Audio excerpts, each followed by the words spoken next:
about to go live. Hit this track and do you dance like you Karen Lacey. Run it back the time, Matthew to the house, baby. It's Tingle and Co. Come keep with the show. It's a new era. Let's get it, let's go. It's Tingle and Co.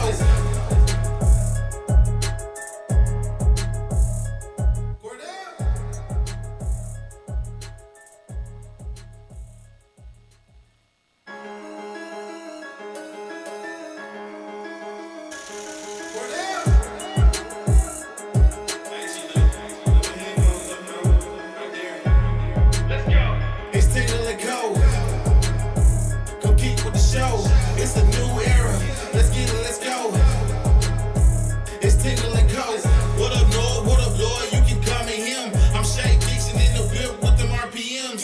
Gotta pull up to the chat and shit out to them. Not trying to ball like big folk, then get out the gym. Monday through Friday. When you see that notification, we about to go live. Hit this track and do you dance like you Karen Lacey. Run it back the time, Matthew to the house, baby. It's Tingle and Co. It's a new era. Let's get it, let's go. It's Tingle and Co.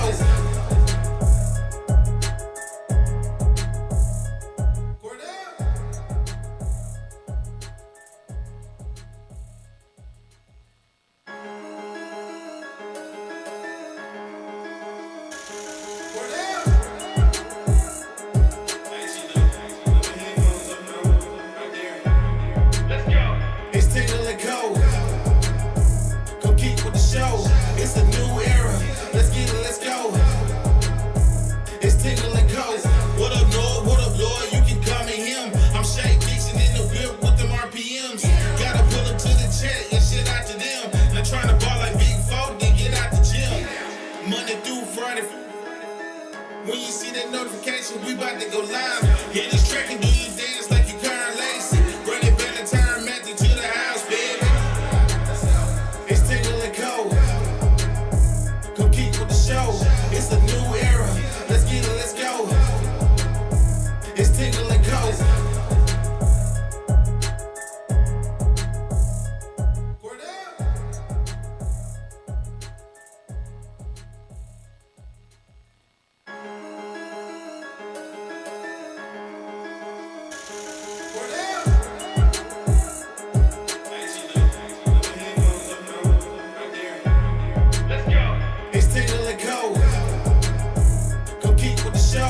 It's a new era.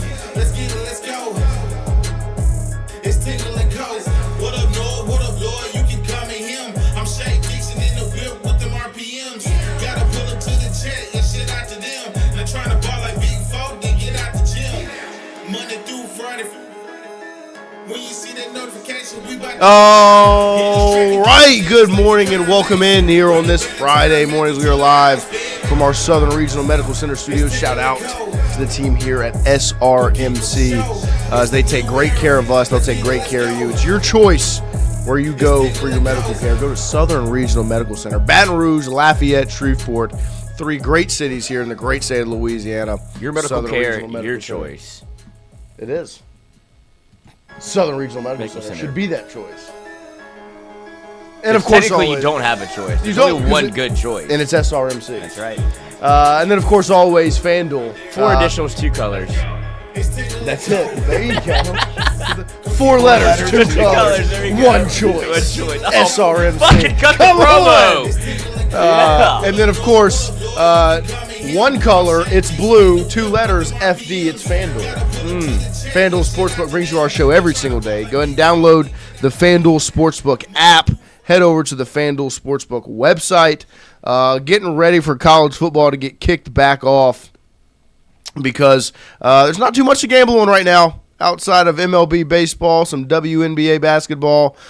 You've got the PGA Tour, of course, but ready to start sprinkling on some futures for college football, which is right around the corner, as well as NFL football. You can start betting on preseason very, very soon. What, next Thursday is the first preseason game? It's next week, yeah. I don't With know with the Hall of Fame game. It is the line currently set at Panthers -1.5 favored over the Cardinals in the Hall of Fame game. So you can start betting on some NFL football next week. It has finally arrived. Do it with our friends over at FanDuel. But Lloyd, Wyatt, Christian, boys, good morning. How are we doing?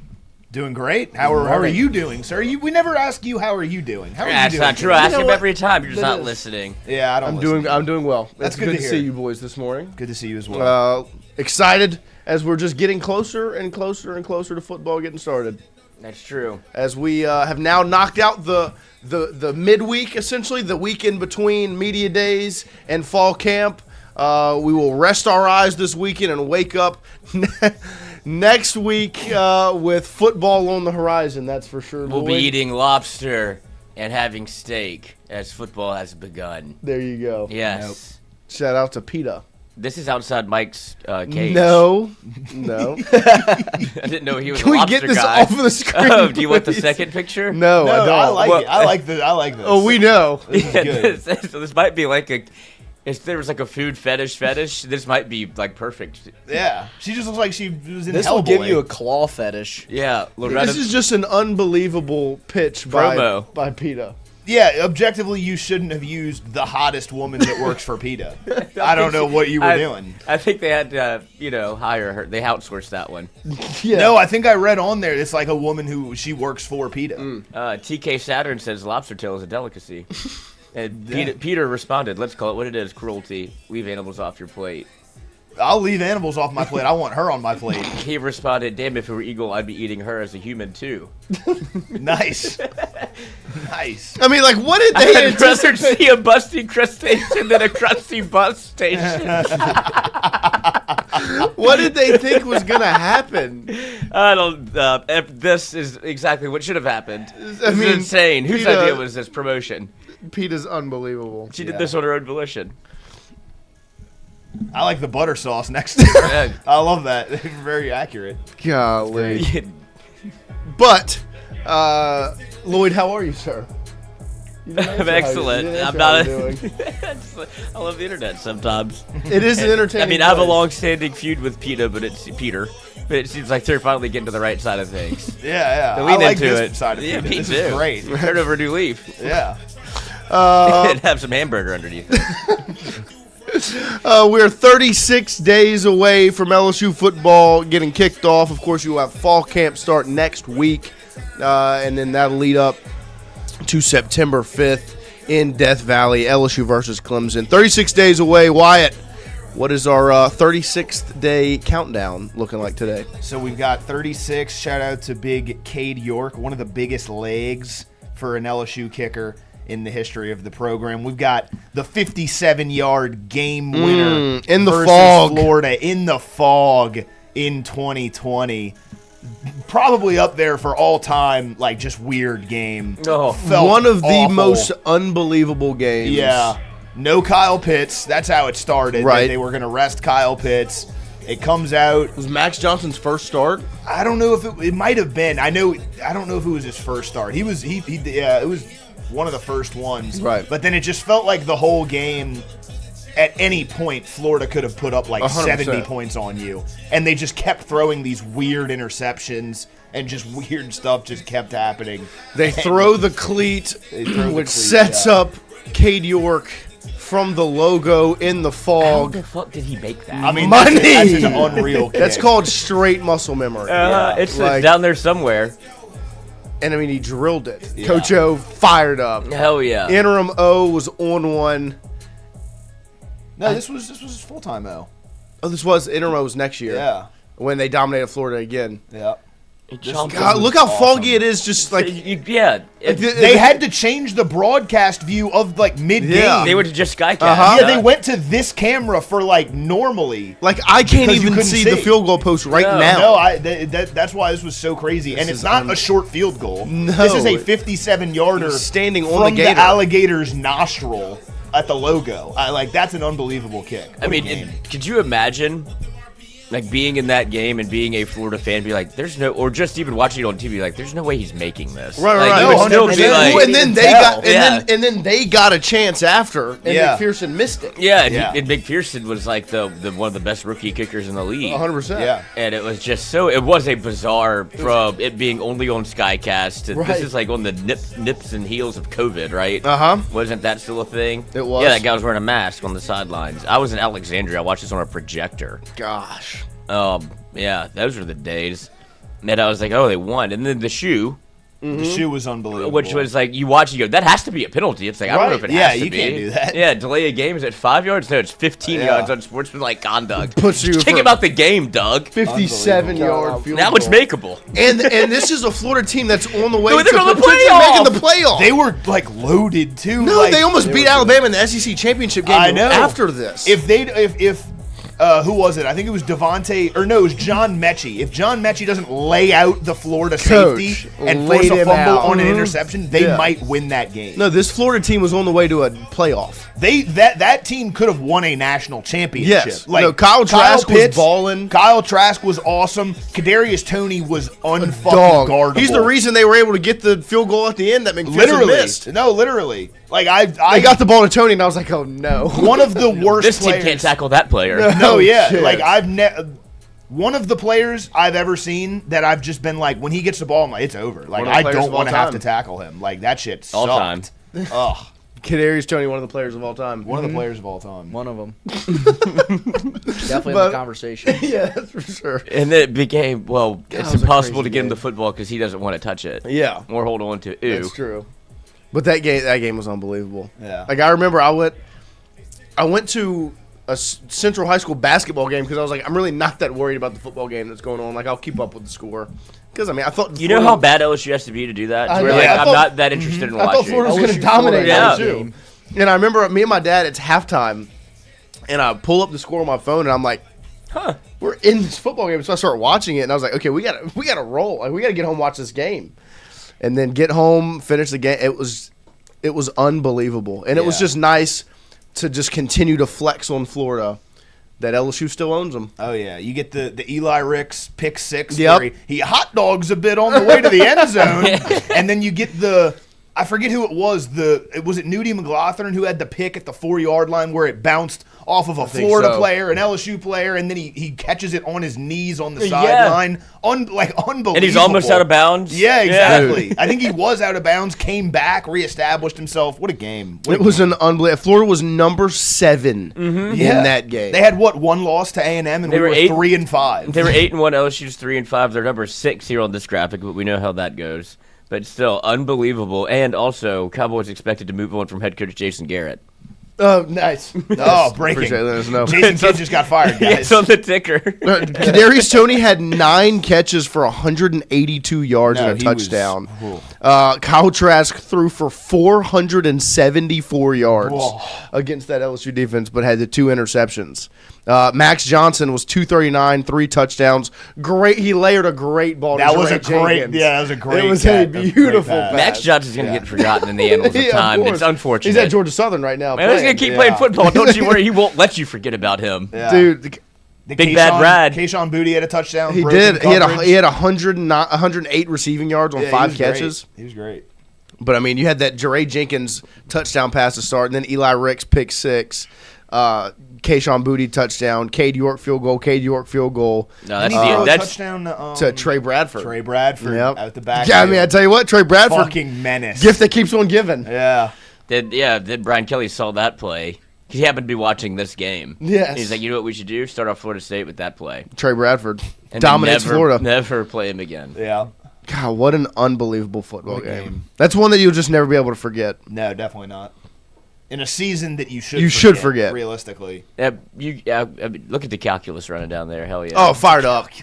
Yeah, I mean, he gets excited about That something. shit is cool. Gotta They get are excited fired about up. something. I mean, No, I guess it's but unbelievable. Well, we were fired up, I would imagine. Of and course. and it was so sad because it's like You had you're nothing 3 going and for 5. you. You were 3-5. That's which so is bad. So bad, right? And then you beat Florida on the road, and then you go and you beat Ole Miss 53-48 to end the season. You're like, okay, solid end of the season. I think next year could Building be a little some bounce. momentum. Building some momentum. Fucking what were We need to get a new defensive coordinator, and I will always contend Durante Jones was not a Great bad hire. coordinator. Great was not a bad coordinator. hire. Once Coach O flipped that mic up Yeah. against Do it my way. Alabama, and Durante got to call some plays. Yeah, Durante was engage awesome. 8. It worked. It worked. It worked. Held Alabama to 20. That's a win. That was great. That game was also, unbelievable. That talk about the man possessed. Oh, Coach O was. let it all hang out. Oh, yeah. I'm gonna let you know how I feel about Alabama because I don't think I ever would be here again. Lo and behold, There you he'll go. be here again.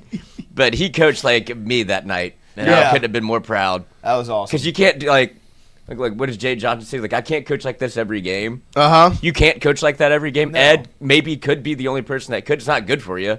But Yeah. that's really how Ed Orgeron would prefer to coach every game. Yeah, you gotta- shirt untucked. you gotta know when to Fuck bring it you, out. Fuck you. I'm going for it on every fourth down. I'm blitzing all Freaking night. Avery Adkins jump pass. Yeah. and a fake Unreal. punt. Like whoop. And he hit him with a, what are we doing? Dude, that It was XFL. 2-year stretch. It's a fever In dream. 2020, 2021 was a fever dream. Because that Alabama, I mean, every LSU Alabama game has the look of an LSU Alabama game where it's both teams in their uniforms, whatever. But it was just so weird because LSU sucked. They sucked. It was like, how do they suck so bad? And they, I'm but they're, coming off and, of but an they're, ad. but they're hanging with a team with the Heisman winning quarterback. Yeah. And they played with their hair on fire. It was unbelievable. And then Neil they, Farrell. they threw the one bomb to Jamison Williams over, I think it was Yes. Cam Lewis, and you're like, they should probably do that Every time. Every play. Yeah. And Yeah. they just didn't. Like, too much pressure. Shout out Too to much Austin pressure pressure. against the Was this quarterback. Was this the John Emery? Is this the game where John Emery had the hurdle touchdown? No, that was the year before. year before, That was okay. 55-17. yeah, that was when they got They absolutely. were in that, it was they were in that early game. in that game. They Yeah. were 28-14. Yeah. Keyshawn had a long touchdown, Uh-huh. and John Emery had a and long you're like, touchdown. okay, you look, Yeah, hold on, early in that hold game, on. you were thinking the thing you were thinking the year later of like, oh fuck, okay, boys. First Yeah. drive, I remember like Eric Gilbert caught a first down. We're like, here Look we at the go. talent of Here we this go, team. boys. Here Yeah. we go. Dude, We're gonna there get he it. is. We're gonna get it. Eric Gilbert. Eric Gilbert. Ah, it hurts. I saw him on Twitter yesterday. Not him. Yeah, I saw a but- highlight of him, and I was like, God, what a Isn't fool! it crazy that Florida game and the the Mississippi State and Missouri game are in the same season? Because like those to me feel like it's like Oh, there was miles this, like, apart. Yeah, like the Miles Brennan 2 games at the Literally. beginning of the year. I didn't even know. I couldn't to even Florida, put that together. That game being, that's the same season. Well, and the Florida game was supposed to be in week 4, Yeah, but it it got got postponed. rescheduled. A lot There of was like hurricane 5 games games. we're talking about I recently. think this was COVID. This is COVID. Oh, that's what it was. It was because COVID. If there was Yeah. one positive, Fauci was like, "Hey, you got to put that game. I plead the fifth. Move the game." well, he didn't write in his Fauci. journal yet. Oh, He didn't get to document it. plead fair the fifth. enough. Yeah, well, But we'll see what memories we can make with LSU football 36 days away. That was a good one. Cade York, 57-yard game winner in the fog versus Florida in 2020. LSU still owns Florida do you think this day. Fauci just hates sports? He's like, this is my chance. to shut them all down. He did. Yeah. I mean, except the That NBA. The fucking NBA made it happen. Right. But that's it. But it was like we Like had no March Madness. as a country, we had nothing.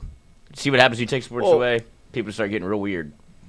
And he just wanted to do interviews, so he was like, shut down everything and listen. Well, that's to what me I'm saying. every Do you day. think he was such a nerd in high school? He's like, I'll get these jocks one day. like sports though? That's what nerds Maybe. nerds don't like it. Now they do because data. Yes. Now Analytics. they're- His cells and the they just- jocks though form good alliances. Like they have You would know. weird thing. Like it's a weird alliance, but they always help each other out.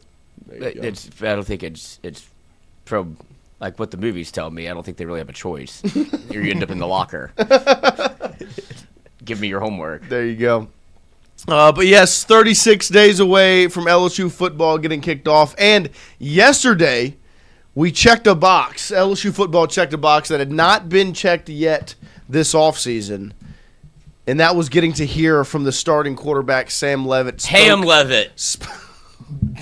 There we go, ham lettuce. If you had lettuce, it would be perfect. I don't have lettuce. Don't 'cause I start this game right now. Yeah. But Sam Leavitt spoke for the first time yesterday as they were doing an event over at LSU Football Ops, and Kevin Smith opened it up, introduced Sam, asked him a little question, and then Sam, of course, spoke about his decision to transfer from Arizona State to LSU. It was nice to see Coach Smith kind of reference maybe some of the storylines around Leavitt's arrival and everything that went on. You're on a visit and it got a little messy, a little back and forth, but ultimately you decided to end up at LSU, and you finally get to hear QB1 speak. Well, you know how Twitter is. Not working for us? Yeah, I got to see if I can download it. Let's see. But we'll try to get that video up if you have not seen it yet. But Sam Leavitt did get to speak for the first time. Thought it was a good answer. Wasn't anything too insightful from him. It wasn't anything crazy. But I think it just kind of allowed everybody to be like, okay, good.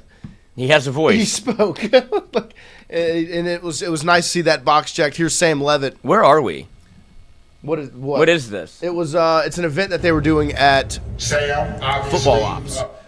It was, I think it's called the Huddle. It's like a women's event, and they take them through, like, show them workouts and let them watch film and learn the about same thing that football. Lane was speaking at. Yeah. Okay, I didn't know if this was something different because I know they brought players. I thought it was just like a coach. Yeah, I think they just brought out, I believe it was Leavitt, Watkins, Deuce Gerald's, and Richard Anderson were the four they brought out. So, but here's Sam Leavitt speaking for the first time. First, of course, introduced by running backs coach Kevin Smith.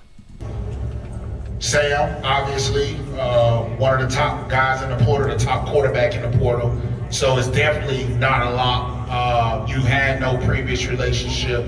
You were playing at Arizona State. There was a little bit of mix-up that went on that there's a little bit of controversy that went on. And ultimately, you chose LSU. So I think the people want to hear why you chose LSU. Yeah, just looking back at my process, I think leaving ASU, I had a comfortable situation. Walk in the building, it's all my guys, build great relationships, won a lot of games there. But I wanted to do something a little bit different, And it's funny, that's kind of what everyone's saying around here, is just different. It really is, on every aspect. Like, we come out here to the practices, the way individual reps are ran, the way that every single coach is just so poured into this. The time that we meet outside of like the initial time we're supposed to meet, it truly is just a different situation. You talk about being a pro, trying to become the best version of yourself, and there's no other place to do it other than here. And every single day I walk in the facility and I see Witt, Ty Benefield, all these dudes, and you got to go against them every single day. And some pretty good players to play. So. Good answers. There's your starting quarterback, Sam Leavitt, speaking for the first time in the purple and gold. I thought, once again, it was a great job by Coach Kevin Smith, opening it up, maybe cutting some of the tension and making the little, explaining the entirety of the situation, not glossing over the fact that Sam Leavitt left Arizona State, came visited LSU, and maybe got a little back and forth, a little messy during the visit and that process. But ends up choosing LSU, and I thought it was a good answer from Sam. Did y'all have any reaction to what Sam said? Just glad it was as simple as it could have been. Interesting, I guess, just to see him speak for the first time, because it feels like it's been built up at this point. Of course. Where it's like he might be nervous about talking because he hasn't talked yet. So I think this is a great. If it was strategized like this on purpose, I would imagine it was, to an extent, to let him say something. If he's going to be there, he needs to speak. Yeah. So let the coach ask the question, because I don't know how much of that panel was asking of course players questions. I know they were peppering Lane with questions, but that was a great soft opening for Sam Leavitt to speak. I think that was the exact intention. That's a very easy environment to control. It made it to where the first time you heard from Sam Leavitt wasn't a post-practice presser. It was like it allowed for the big news of Sam Leavitt speaks for the first time to be done in a controlled environment where the coach asked the question, versus in 2 weeks after a practice, or if they have Sam Leavitt slated to take questions, and that being the huge day, all this pressure, all these questions, and not as much control from LSU's standpoint. Wyatt, did you have any reaction to Sam speaking yesterday? Nothing of the things that he said really garnered any reaction for me. It was just nice to hear him talk, and I do agree. I think it seems like they've planned this out kind of from the start, and it was kind of a nice little soft launch into hearing him speak for the first time as LSU's quarterback. Because as you said, like I don't think you would want that to be like a post-fall practice media availability. He gets his feet wet a little bit. It's a very controlled situation. Easy softball question from Kevin Smith. Like you said, didn't dodge the fact that it did get a little messy there for a second with the DeMond Williams thing. But, yeah, I think it was a good little soft launch going into fall camp for him. Yeah, no, I liked his answer. I didn't think it was very simple, easy, straightforward. Got the little just different tossed in there. Unintentionally, really. It came up unintentionally. He was like he wanted to go somewhere where it was a little bit different, just different. Because he's very right, and that's the part that I appreciate about the answer, because that's one thing I don't think people think about as much in this portal era, because a lot of people look at it as players just want to jump from place to place and want to go play and make more money or whatever. And Sam saying, no, like I had a comfortable situation at Arizona State. I knew all the coaches, had great relationships with them, had all my teammates and play. I was the guy. Like you can stay at a Big 12 school, potentially play for a playoff, make pretty good money, and stay in a comfortable situation. Like it very easily could have just stayed at Arizona State. And that being a comfortable situation. And instead, he decides, bet on himself, go to what I think most would look at as a tougher place to play in the Southeastern Conference, a less comfortable situation. Even though there's money involved, okay, the difference is 4.5 at LSU versus 2.5. 2.5 at Arizona State. Like that 2.5 ain't going to fix what you just walked into. Right. You came into a pressure cooker. Yes. And so he's choosing – people are going to look at it for the money. He's choosing the uncomfortable situation because you could have just played well at Arizona State, won the Big 12 or competed for it, and had a chance at a playoff, made your money, cash the check, and go get drafted. But instead you choose the uncomfortable. You go to LSU, and you put the pressure on yourself to step up and perform. Because there's not a lot of eyes at Arizona State. There's a lot of eyes in Baton Rouge, Louisiana. That's what I'm wondering. What do you think ultimately led to his decision to leave? Because there's some conjecture out there as to how the injury happened at Arizona State, and I wonder if he was even welcome back there as opposed to LSU pried him away or the portal pried him away. He's like, I want to go play somewhere. Because everything you laid out, that feels like a tough situation to walk away from. Kind of for what? Like to go make your life exponentially harder, move across the country, go to a place that has every eyeball on you.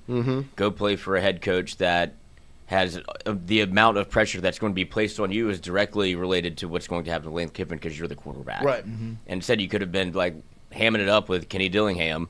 Been like, all right, that was a fun 3 years at Arizona State. Yeah, not a lot of eyeballs. And been drafted in probably the first round still, maybe. Yeah, I mean, he would have got drafted regardless. Right. Made a check and been comfortable. Now he's going to.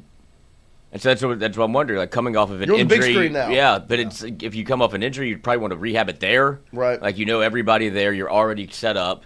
Instead, it's getting Liz Frank surgery. I'm quitting in the middle of the year, going to the portal. It felt like very much well known he was going to hit the portal by like week 6. Yeah. Right. And then it was okay. I'm kind of persona non grata, I guess, at Arizona State. So I don't even know if he had the opportunity to go back there. Yeah. And so then it became he's been in the portal.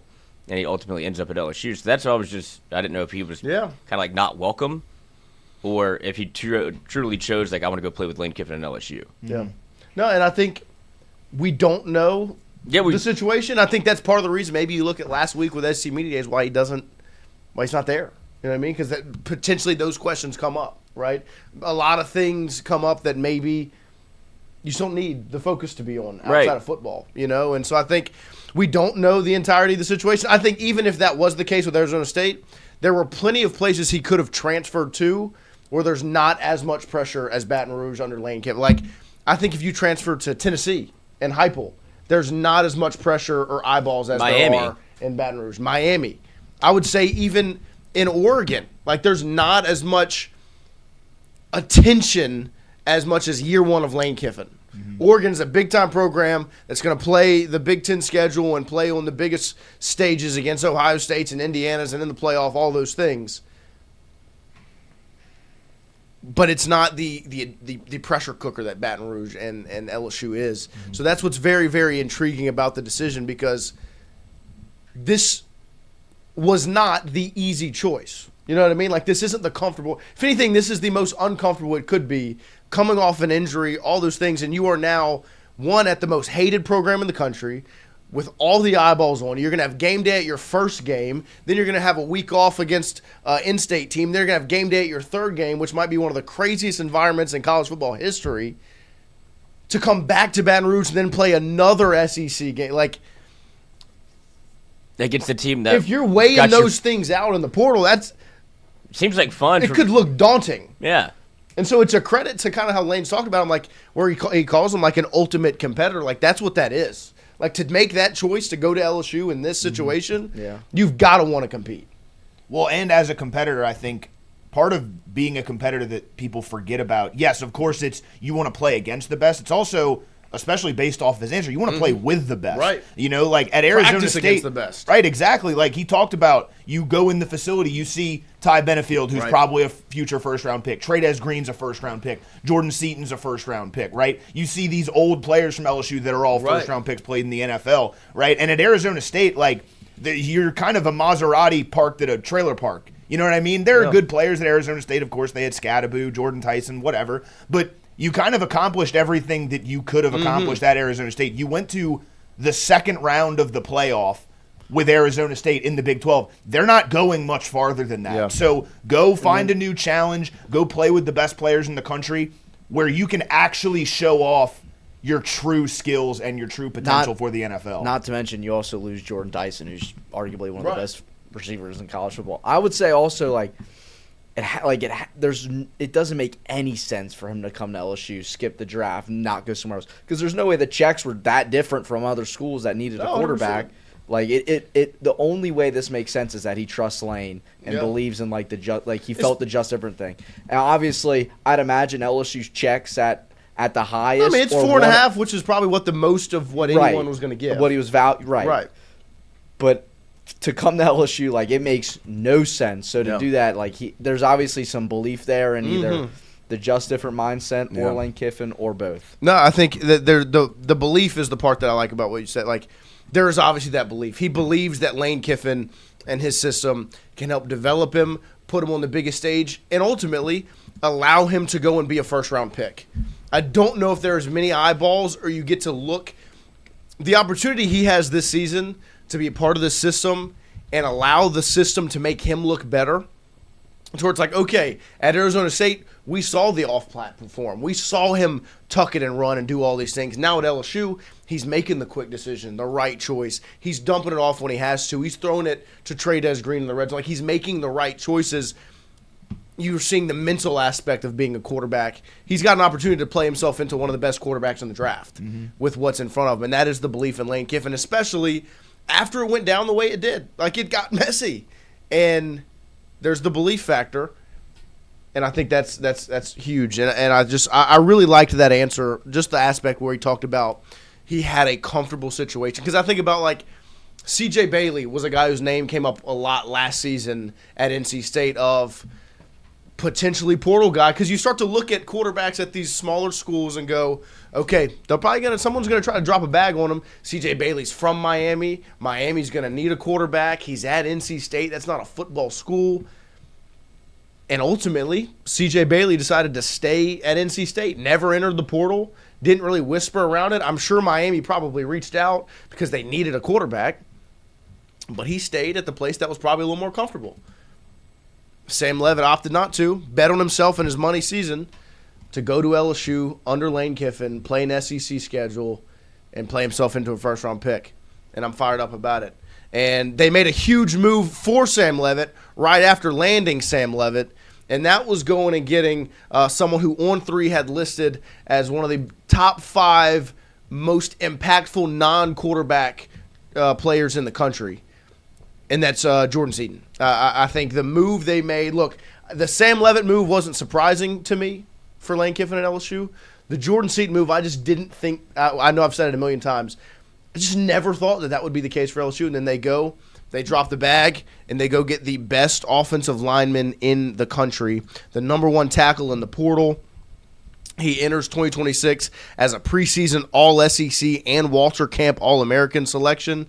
Last year, he started 9 games at left tackle, played 561 snaps, only allowed 1 sack, 5 pressures, and no quarterback hits while earning all Big 12 second-team honors. He missed the final 3 games with an injury. That was the big move after you land Leavitt, you get some of these pieces in, you're looking at this offensive line where there's a lot of pressure. That's why I'm excited to talk about this group today, because going into next week, there are a lot of doubters, I would say, because of what you saw last year. I think it's safe to say in the room, right? The offensive line worst position group last year for LSU? Oh, yeah. Do you remember when Braelin Moore was almost hurt? Yes. Like, he thought he was out for the year. Mm-hmm. The world was burning. Mm-hmm. Like, LSU was still very much in contention for some reason. We were still... Because it was game 2. Uh-huh. Yeah. But you still saw the throw that I saw. Of course. But it was you left that game and you go, oh, Braelin Moore's out for the year? Or if he's out any significant amount of time, because there was a reason you went to go get him, because the year before that, I didn't know you could roll the ball to the quarterback. And that turned out to be LSU's most maybe prolific way to do it. Was they wouldn't have to catch any airtime here. Let's just roll it to him and shotgun, because we can't get under center and your quarterback can't run. It was a disaster. Absolutely. And it was still, and you still managed to win some football games. And you're like, let's go get LSU needs to get a center. Mm-hmm. And you went and got probably the best center in the portal. Right. Braelin Moore, you see that be like the linchpin of the offensive line. It's like everything was kind of built around him. All of the young pieces, he can help Nuss make checks and all of these things. And then he gets hurt, and it was, my God, what are they going to do? Rebuild around him. And then you fast forward, and it's incredible he came back.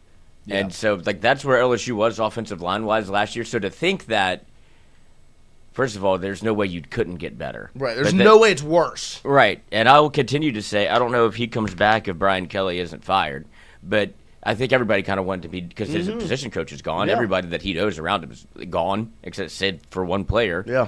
And so, yes, the offensive line has to be better, but make no mistake about it, you got better regardless of anything other than Jordan Seaton as your left tackle. Yeah. Because what you saw last year at left tackle, also not the best. No, it wasn't. And the worst, and the sad part, and this is no offense to Tyree Adams, he was still one of the better performers on the offensive line. That's how bad you were. Yeah.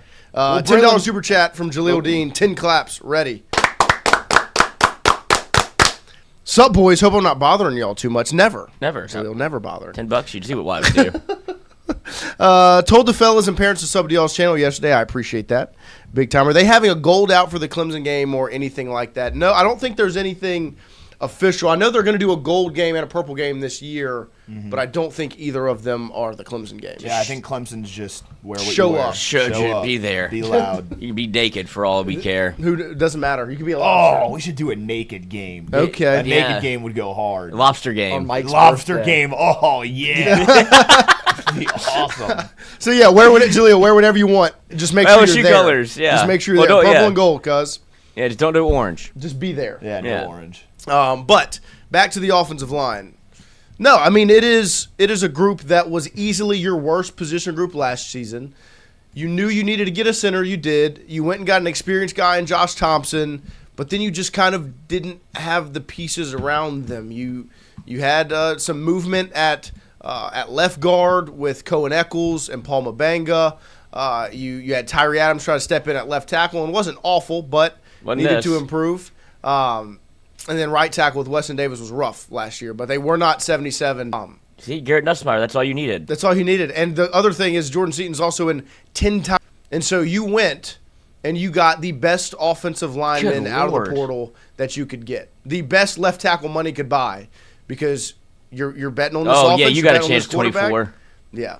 Have some gridiron, bud. Get in the dirt. No, I can't wait to watch Jordan Seaton play football. Oh, yeah. Like, I know we love to get out to camp and watch what'd you say, Chris? You like to watch the receivers? Oh, yeah. Love to watch the That's my DBs favorite part. fly around, watch the quarterbacks throw. Dude, I can't wait to watch Jordan Seaton. Because this is the LSU thing, right? It's the just different thing. Jordan Seaton gets to go heads up with Prince Umanmielen every day at practice. It doesn't get any better than that. It's Braden Swinson versus Will Campbell at practice, right? That's what LSU is supposed to be. It's Emory Jones versus B.J. Ojolari when he was a freshman, right? That's That's what LSU's supposed to be. It's iron sharpens iron. It's the Stingley Jamar Chase video, right? That's what the Ponderosa is supposed to look like.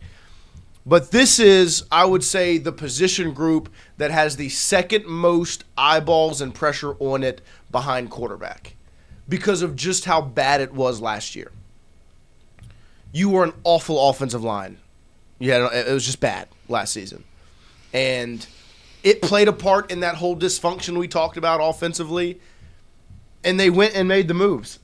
They went and got guys headlined by Jordan Seaton, but they built more than just Jordan Seaton. They circled Braelin Moore as one of those guys they needed to return. What else, Wyatt, do they have in that room that they went and put together? Because it's not just starters. They added depth. They added experience. A lot of key pieces they brought to that offensive line room. Yeah, of course. So I think your starting right guard is going to be another transfer from Maryland, Aliou. He's got over 1,500 career snaps. The Maryland offensive line was actually really good last year. They only allowed, I think it was like 9 sacks as a team, which was third fewest nationally. Devin Harper comes in from Ole Miss. He's going to be competing for the left guard spot with Bo Bordelon, who had a great spring. I do still think Devin Harper is more of a youth longer play for LSU. I think his true position is at tackle. I think he ends up playing right or left tackle for LSU at some point in his career. But he's going to compete for the left guard spot, obviously super talented. You bring in William Satterwhite for Tennessee,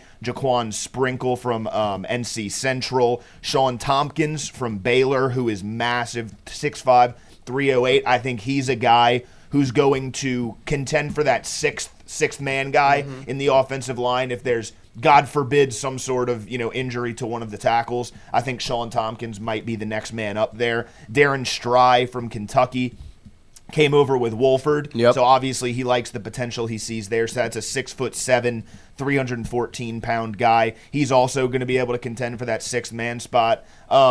Jacoby Jones came over from junior college, Jamar Jones, and then you got some freshmen, Bryson Martinez.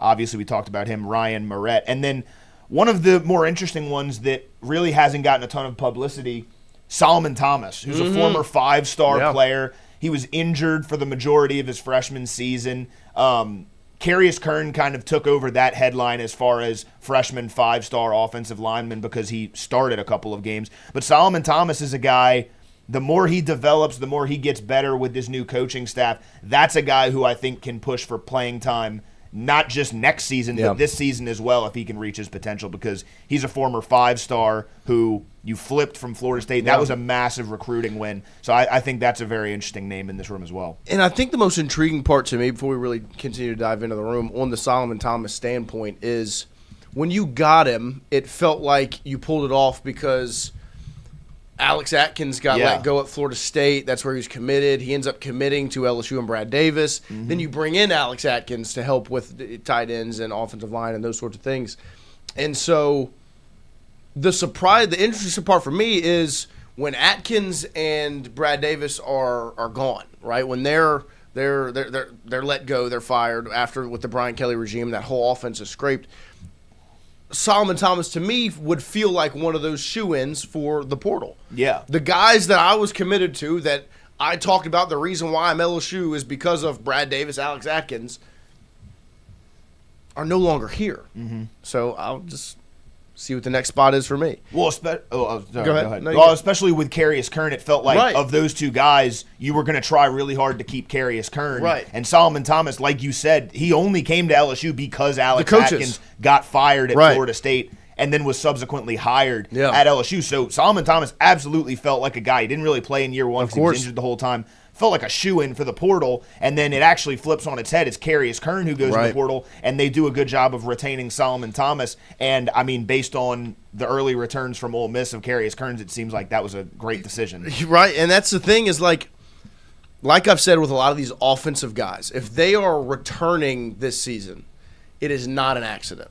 They let that entire offense leave. Yeah. Like, even guys that you thought, Carius Kern, right? A talented former 5-star true freshman that got to play. You would have circled Kern. You would have circled Kyle Parker. You would have thought of these guys as, maybe you hold on to those are guys you hold on to. You don't let them go. And they left. They let them leave. The ones that didn't leave, to me, it was on purpose, right? They wanted to keep Phillip Wright, Braelin Moore, Trey Green, Harlan Berry, And I put Solomon Thomas in that group, and same with Weston Davis. Like, they didn't let them go because they see something. Like, for Solomon Thomas not to enter the portal means that they saw something and he has belief in what they're pitching. Yeah. And that's the part that has me excited. That does feel like this offensive line room is much deeper than it's been in the past. Sean Tompkins is an interesting one for me. Doesn't get talked about a lot, like you said. I mean, he was potentially going to be one of your starting tackles if you don't get Seaton. Like, he very well could have been your starting left tackle if you don't go get Jordan Seaton. And that's a key piece to have as a swingman. Same with William Satterwright, a guy that was at Tennessee, has some experience playing center, can play those interior positions. He got to play. He played 188 offensive snaps last season at Tennessee and appeared in 8 games at center. And so he is the projected backup center, but also another option at guard. I can't talk about how big of a move it was keeping Braelin Moore and then bringing in those 2 key transfers to me and Seaton and Ba. It's going to be interesting to see the development of Bo Bordelon. I think that was the biggest surprise of spring camp. Yeah. Was Bo Bordelon's a guy that you were playing at tight. He wore 2 numbers for you because he was either playing tackle or guard, or he was lining up as a blocker at tight end in 89, right? And now he's kind of jumped Devin Harper at that left guard spot, and he's got it right in front of him to go win that starting left guard position at 6'6", 305 pounds. You've seen the development of that young man on display since he's gotten to LSU. What he was the Iron Tiger last year in the offseason, because if you look at him coming in as a freshman, he looks like a freshman, and then you look at him now, and he looks like a vet. Right? Like he's been to war and back. Like he's a monster. So the offensive line is the thing after quarterback that I think everyone's going to have their eyes on at fall camp because there's a lot of pressure on it. If I'm going to ask the room, same first question I've asked with every position group, what is your number one question going into fall camp when it comes to offensive line? Chat, you can list your questions as well. I would go with the ability to run block. I think Braelin Moore, especially Jordan Seaton, Aliou, Ba, are really good pass protectors, and they showed that last year. I'm very confident in the coaching staff's ability to whoever is at left guard. I mean, they're going to be between Jordan Seaton and Braelin Moore, which helps you out a lot. Weston Davis, like we talked about, they obviously see something in him. He is so super talented. I think they can figure it out from a pass protection standpoint. My biggest thing is you have to have the ability to run block, right? If not, you get into kind of a situation from 2024 where that offensive line, 4 NFL guys, pretty good in pass protection. Like, not bad Really at all. good. Really good in pass protection. Could not run block a lick. And it really deterred your offense towards the end of the season because the defense now knows that all you can do is throw. And Jordan Seaton, as much as he was the best offensive lineman in the portal, there are some questions about his ability to run block, right? Like, there were some people at Colorado who didn't think he did a good job, whether that be his technique, his footwork, his just general want to run block. If you can't run the ball, that seriously deters your offense, and running the ball does not start with your running back. Running the ball starts up front with the offensive line. If you're unable to do that to the level that a Lane Kiffin offense needs to, you're not going to be as good offensively as you need to be to get to where you want to go at the end of the season. I would like to see the continuity of the offensive line. A lot of new pieces, Yeah. a lot of people that played well individually, also on a lot of teams that didn't play for anything. And so now you're coming to LSU and kind of the eyes will be on you. And I think that as opposed to it being in a situation that you come into where it's people are looking for the offensive line to make a mistake, it's now such a breath of fresh air that people are going to almost be rooting for you to like see the offensive line come together, see the continuity. You have, like I said, your stalwart and Braelin Moore. You know what you have in Seaton. And it's the pieces around that, whether it be veteran guys that have been at LSU, like Bo Bordelon that can win a job, and whether he wins the job or not, you know he's going to play. Right. And it's guys like that that are going to be like your swing guys, see who wins the spot at guard, right tackle. Obviously, the development of Weston Davis. You would like to see, like, I think that was the guy that everybody wanted to probably show the door, right? Where it was, oof, like, I can't believe he didn't hit the portal. And now, well, a whole new coaching staff evaluated him and said, we'd rather you stay. Yeah. And so that's where it becomes, okay, I know what I saw last year, but let's get fresh eyes on it with a fresh scheme and a fresh staff. Yeah. And the guys that are on it, I'd like to see them all come together as, five fingers make a fist. That's it. That would be the offensive line. Gauntlet. Oh, Infinity Stones. I thought you adored me. I would say I can't really relate this to Endgame. I guess Iron Man died when he snapped his fingers. He did. I would say the health, like how this isn't really a question right now because they're all healthy. But going through the season and you pick up some injuries because it is the offensive line. Like, hopefully you don't, right? Hopefully you stay 100% healthy the whole season. But, like, they will get nicked up. They will be dealing with things during the games. They will have to come out for some plays. They maybe some have to miss some games. Like, how does the depth respond? And, like, does it leave an absolute gaping hole in your offensive line? Like, we've seen that in the past where, like, LSU, one offensive lineman goes down and there's an absolute gaping hole in the offensive line. Gaping hole? Because it's just fucking gaping hole. And so hopefully, you don't see that. Hopefully the depth can respond. Hopefully the depth is a high enough quality to where, like, it really doesn't throw you off. Like, I remember against A&M, center goes down, DJ Chester shifts over to center, and now Garrett Nussmeier has to make every read, every protection call. Right. Has to do everything at the line. And then not to mention, like, he's already doing a lot. So when you ask him to run the ball, do all these different things, he's not able to because he has to focus on what's in front of him to start the play. And that's how you run into maybe 3 interceptions in a game. I think little things like that can really change a game, and one game can change your season. So I think how the depth responds and if this offensive line can stay healthy is going to be very important. It was very deep. A couple of plays can change the game, and one game can change your season. One game can one get you gaping fired. hole, very deep, you know. Very deep. Oh, my Lord. Spread it wide open, Yeah. especially for the run What? game. Your mind is way too dirty, dude. Yeah. You've You got a said dirty gaping mind. hole 3 times within 5 minutes. 5 Okay. seconds. On purpose. Why, Yeah, what well- makes you think of something else? Because I it's think you. of the Grand Canyon Shout out Tim. Shout Courtney. out. That's a Tim, yeah. crevice. made by aliens. Also, it would be interesting to see how, like I said, the continuity that also goes with the quarterback who has not been around yet in terms of, like, cadence, all of these things that we saw last year that were just mind-numbingly Incompetent. just from the top down. It became so much of it. I mean, we were laughing about it, 2 days ago when we came in here when it was talking about timeout out of a. Oh my gosh. That yeah. shit was not funny. to watch. It is now. Like, Yeah, but in the moment, it's as frustrating as it can get. It's just you can't snap the ball. Right. You can't get a play in. That was me and you standing in Clemson Stadium at halftime after you ran a screen play with no timeouts on 4th down and fumbled it, and we were like, What was the point of "What it? do we do? What do we do?" Out of a timeout. I thought this got figured out, and it didn't. And so that is interesting. There's a lot of moving pieces, obviously, with an offensive line in general, but especially this season with all the new faces, new quarterback, new system. That's the part I'm the most intrigued to see going into fall camp as well as into the season is the system, the scheme.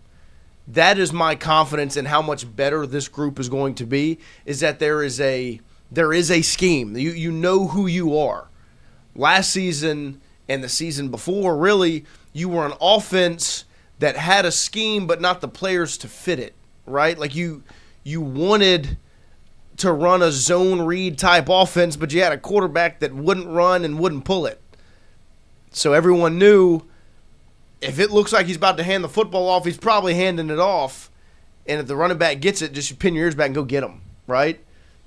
And there's been holes in the offensive line to kind of point out in the last couple of seasons. That's the intriguing part for me, is that going into fall camp, you would say right tackle and left guard are the spots I'm going to circle. Extremely confident in center, right guard and Ba, and left tackle and Seaton. It's what happens at right guard between Harper and Bordelon, and then is it still Weston Davis at right tackle? And if so, what does that look like? That dude's going through it in that stadium. It's right after that. It was unbelievable. You didn't have any timeouts. Dude, what are you doing? And so, but I would contend that game is the best your offensive line looked. One sack. Because you had a plan and a scheme going into it that you did not have the remainder of the season. And this season, with Kiffin, with Weiss, with Wolford, with Kevin Smith, with Joe Cox, with Jordan Sawyer, with George McDonald, this entire offensive staff, you have a scheme, you have a system, you have an identity offensively. That was the word we used with Roe and Kev nonstop last season. God. After game 1, you thought you had one. After game 2, you didn't have anything. After game 3, you were scratching your head more. After game 4, you were banging your head into the countertop. After game 5, you were ready to just quit. Because you had no identity. And the question marks only got bigger as the season went on. I would say you did have an identity. It's that you didn't have an identity. Amen. Yeah. And this season, before seeing a snap, you have an identity. Because you have a coaching staff on the offensive side of the ball that comes with one. A really good one. And that's where, like, you look at a guy like Weston Davis and you go, you know what? I'm going to give you a chance after how bad it looked last year because, one, you shouldn't have been a starter last year. You're a redshirt freshman. You got put in an impossible position at right tackle.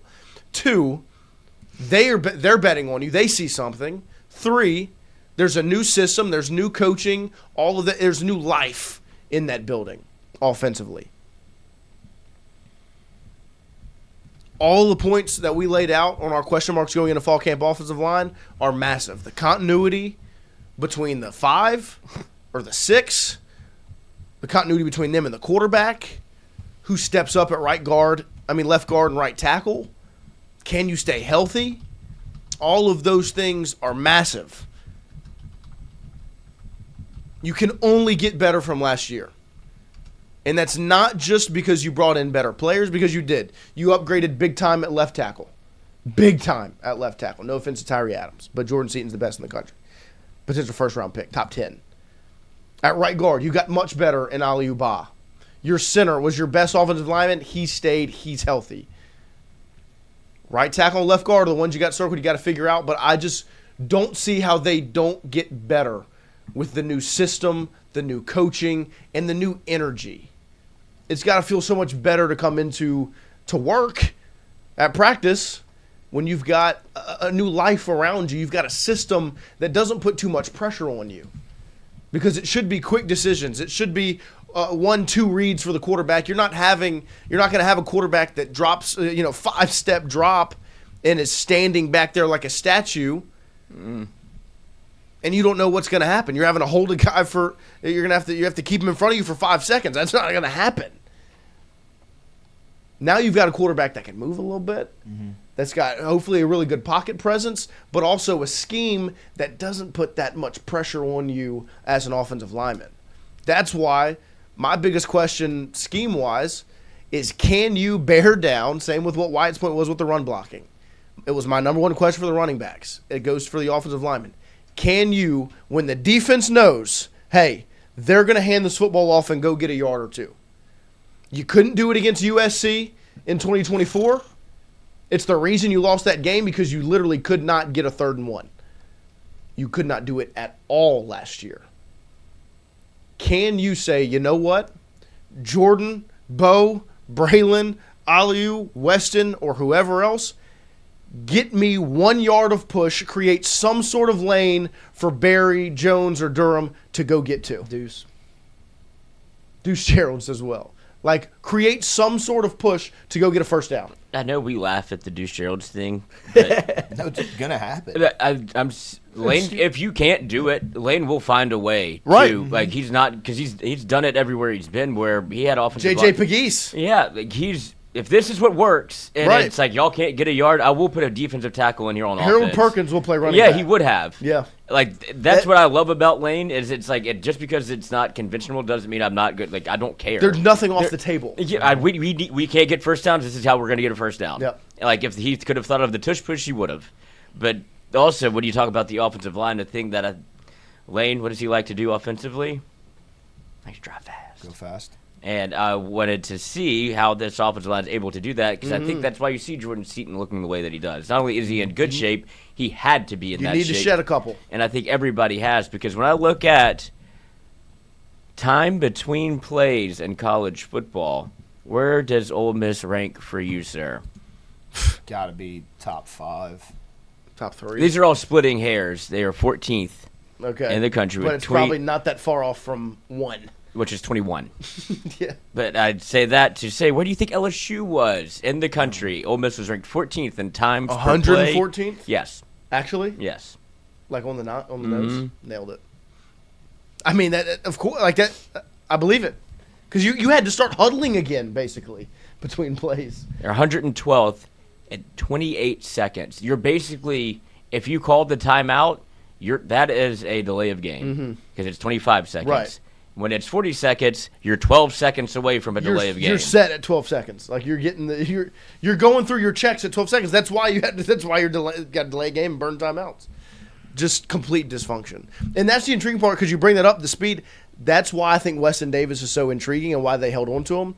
Because Athlete. the one thing he can do is he can move extremely well. He is a very, very talented, athletic wise. Go watch his high school basketball film. He can move. Oh, my God. Like, that's the most intriguing part about Weston. The problem was, does he have that kind of mean streak in him to go and push somebody over and use that big body he's got to make it happen? I mean, what is it? What's his measurables, Weston Davis? Was he like 6'7"? No. I mean, like he's nice. I mean, he's a 6'6", 315. I mean, he's put together, right? I mean, and he can move extremely well. I think that's why they were intrigued by him to hold on to him because he kind of fits that offense a little bit better. And that's what will be intriguing to see, that scheme and how well it works. Sorry, this blows my Know mind. what you got? LSU last year, time between plays for away games, Don't even. 29 and a half seconds. I mean, You're getting to the line with 10 seconds left. Just complete. Like dysfunction's the only word I can think of to use. Can't get a play in. Like that is. That's why. Like there will not be a bigger change than the 2025 offense to the 2026 offense for LSU football. It is literally LSU. Like if they went from 2011 LSU offense to 2019 LSU offense in 1 year. Like Lane went faster on the road. Of course, you have to. Clearly not. Don't give the chance. Don't give the crowd a chance. Right. Yeah, to get involved. Yeah. You no, don't think that they love sitting and staring at Garrett Nussmeier go like this for 30 seconds? Yeah. It's like, y'all are, this is, No, think about you were the people in the Coliseum when the Lions come out. Yeah. The only positive aspect about LSU taking forever to get to the ball was it gave the defense a little bit longer of a break because they were only going to be out for 3 plays anyways.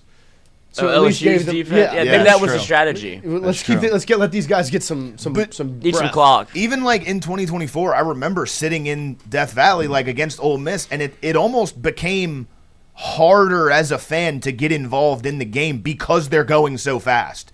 And they break off a 15-yard play, and it's like they're up at the line immediately again. Normally, like, I don't know, I grew up in an era where that didn't ever happen. And it's like, they're coming to the line. Now it's time to get loud. But when you go fast, it is kind of an odd feeling. Like, I was watching the game with an Ole Miss friend, and he was kind of like, it's not as loud as I thought it was going to be. I was like, I honestly think the tempo of your offense is kind of hurting us a little. And then the second half was unbelievable. He was like, Death Valley's different. But, I do think that hurts opposing crowds a little bit. Without a doubt. So it makes sense to go faster. It puts you in the away position games. of like.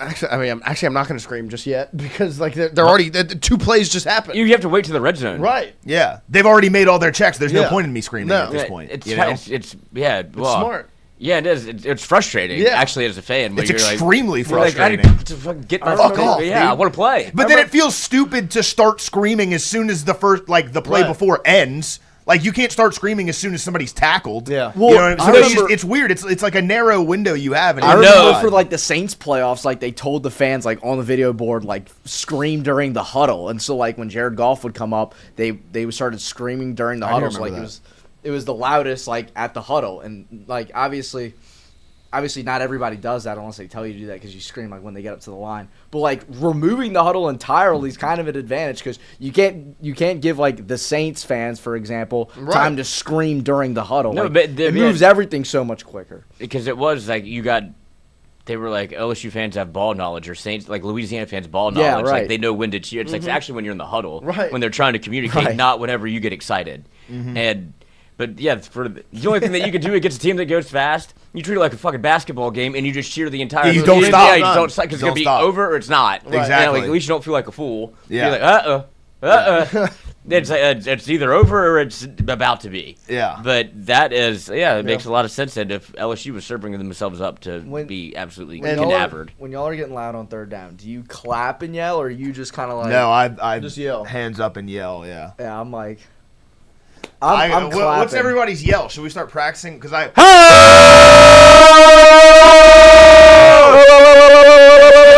Oh, I hate that. I always fucking. You hear that guy? I always hate that guy. No, I don't And then actually do that all when the I time. run out of breath, Yeah. catch my breath back. Okay. Yeah, I'm like- there's never a Stop. Sorry, my bad. It is always the worst when you start yelling and then the offense like does like a Yeah, check no, with check me on with the me. side, Right. and then you're like, That's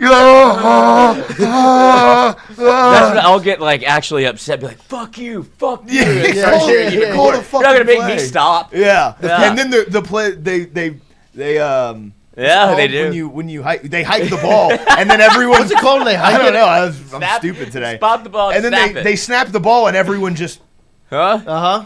everyone just locks in. Surveys. It's the funniest thing ever. Oh, it's just the best. What do you think about the people who best. whistle? Like there are whistlers. No, you're just pissing me off. Yeah. Don't I- whistle. I get that's pissed because I can't objectively do it. not as loud as It's yelling. a look at me move. I agree. It's I mean, I sure, can but I stick want to. 2 fingers I in my get mouth more and whistle. mad. I get more mad because I can't do it, and I've tried for a No, long I get time. mad because it is I wanna do it's it. performative. Yeah, it's just not- yell. yell. Just yell. I don't Be know, I feel like uniform with the rest of the stadium. And You yell. don't need to do this, but just just yell. Like, In baseball, I feel like it's effective. Like you're a little bit closer. I feel No, like that's there's the a little Vandy guy. Just Yeah. No, I it's don't- not like the. It's constant. I don't know. I think in baseball, No, it whistling works is a little bit. objectively the worst. I don't like It's just whistling at awful. all. Yeah. But it also second to the pom-poms. You're taking away Yeah. an avenue in which you could be affecting the game with noise by shaking a piece of plastic. You're wasting your energy. Exactly. The pom-pom's doing nothing. It's not. Well- it looks cool on television, and I don't It think does it look cool on television. But I don't like it. And worse than Like that, if LSU did it, I would be a little embarrassed, a little fairy. Yeah, that's fair. and worse than that, young people who don't yell at all. I get maybe the older crowd that really can't do it for 3 hours. If you're 20 to 45 and you're not yelling, like honestly, leave. Just No, leave if you're the in the stadium and you're not yelling, Yeah, leave. leave. I don't care what. I don't care how old Okay, you look, are. there's some 85-year-olds No, in I there yell. that like I really don't used care. to. Yell. I don't need it to be loud. Like I'm obviously everyone's gonna yell at different levels give of me volume. something. You gotta Yeah. you gotta give Put me something. something in the bucket. You're gotta there. drop something You're in the there bucket. to help the team at the end I of the mean, day. yeah, you can at least just give me a cut, like Yeah, I don't need. Yeah. just Yeah. do something. That's what I'm saying. Drop And, something in the and bucket. like, yeah, when they're old, the older people, you don't even have to stay. Like, I appreciate when I see the older guys. Like, I'm getting up for this one. 100%. And you're like, hell yeah, this is a moment. Fuck Like yeah. you said, I don't stand up. I can't do it anymore. I'm doing it. Yeah. Yeah, that's it's like a awesome. mini miracle. And then to let him down, he sits down. He's like, I don't think he's not getting another one. Yeah. But that's when you know everybody's bought it. When you see the guy, it's like, sit down. He used everything he had left in the tank for that 1 3rd down. I mean, that's fucking awesome. Come on, man. That's the best. That's the best. the best. Man. That's the best. They grew up in that spot. Yeah. It's like, I come still on. got it. He's gonna die in that and spot. his poor wife is like, please don't try to stand. He's like, I'm fucking doing it. This is the last time I'll ever stand. It's the last time I'll see Joey Burrow in here. Oh, it's the best. It's the best. I can't best. wait. One more 3rd down. I got one more in me. September got one 5th, more. baby. 36 days away. I can't wait. Cannot wait. We're going to take a quick break here. We've Third rolled and right 8 in. against Alabama with 2:15 left on the clock. Yeah, he's standing up. No, he's Oh, up. yeah. Oh, yeah. 100%. Up and at him. And they're gonna fucking somehow find a way to convert. Yeah, and just break about our 1 hearts yard. right Stop at the it. end. Not anymore. Not anymore. Hopefully. Not Bad anymore. man's That's gone. over. Bad This man's guy's son. gone. My man. Bad man brought me good man. Yes. Our new special boy. What a book. And I'm happy man. Mm-hmm. We're going to take a quick break here. We'll come back. I close can't it wait to out see that fucking clipboard go right in after there. this. Mm.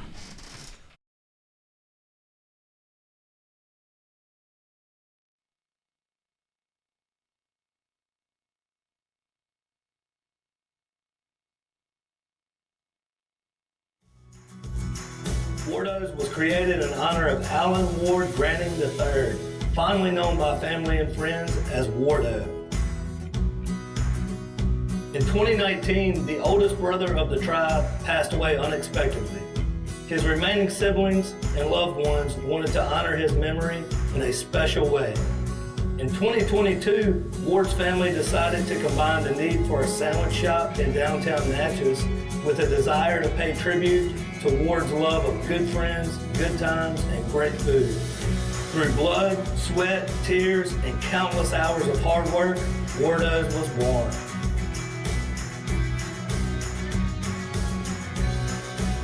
So go visit WARDO'S today at 309 North Broadway Street in Natchez, where the po' boys are so good, you'll swear you're in Cajun country.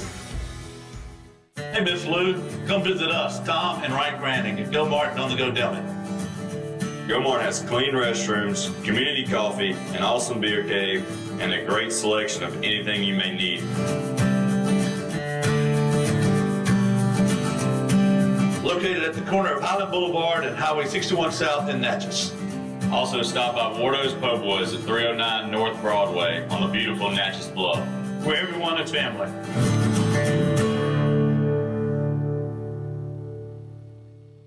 When it comes to your home, the roof over your head matters. At CAS Roofing, we don't just install shingles, we build peace of mind. With years of experience and a commitment to craftsmanship, our team shows up on time, gets the job done right, and treats every project like it's our own home. Whether it's repair, a replacement, or storm damage that caught you off guard, CAS Roofing is ready. We're local, we're dependable, and we stand behind every nail, every shingle, and every promise we make. Because at the end of the day, it's not just about roofing, it's about protecting what matters most. CAS Roofing, built on trust, backed by quality.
right, welcome back here as we are closing out this Friday morning show. Closing out this week here at Tingle & Co. If you saw that video we just played for you in the break, that number 14 in the old yellow quarterback jersey Used to for that. the Kansas City Chiefs is one Garrett Nussmeier. Making some checks at the line. How about that? Come on.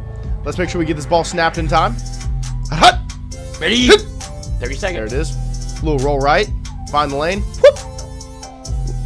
Looks healthy. He did not do that once last year. He sure didn't. Maybe, not the best decision. You're not supposed to throw it back across your body.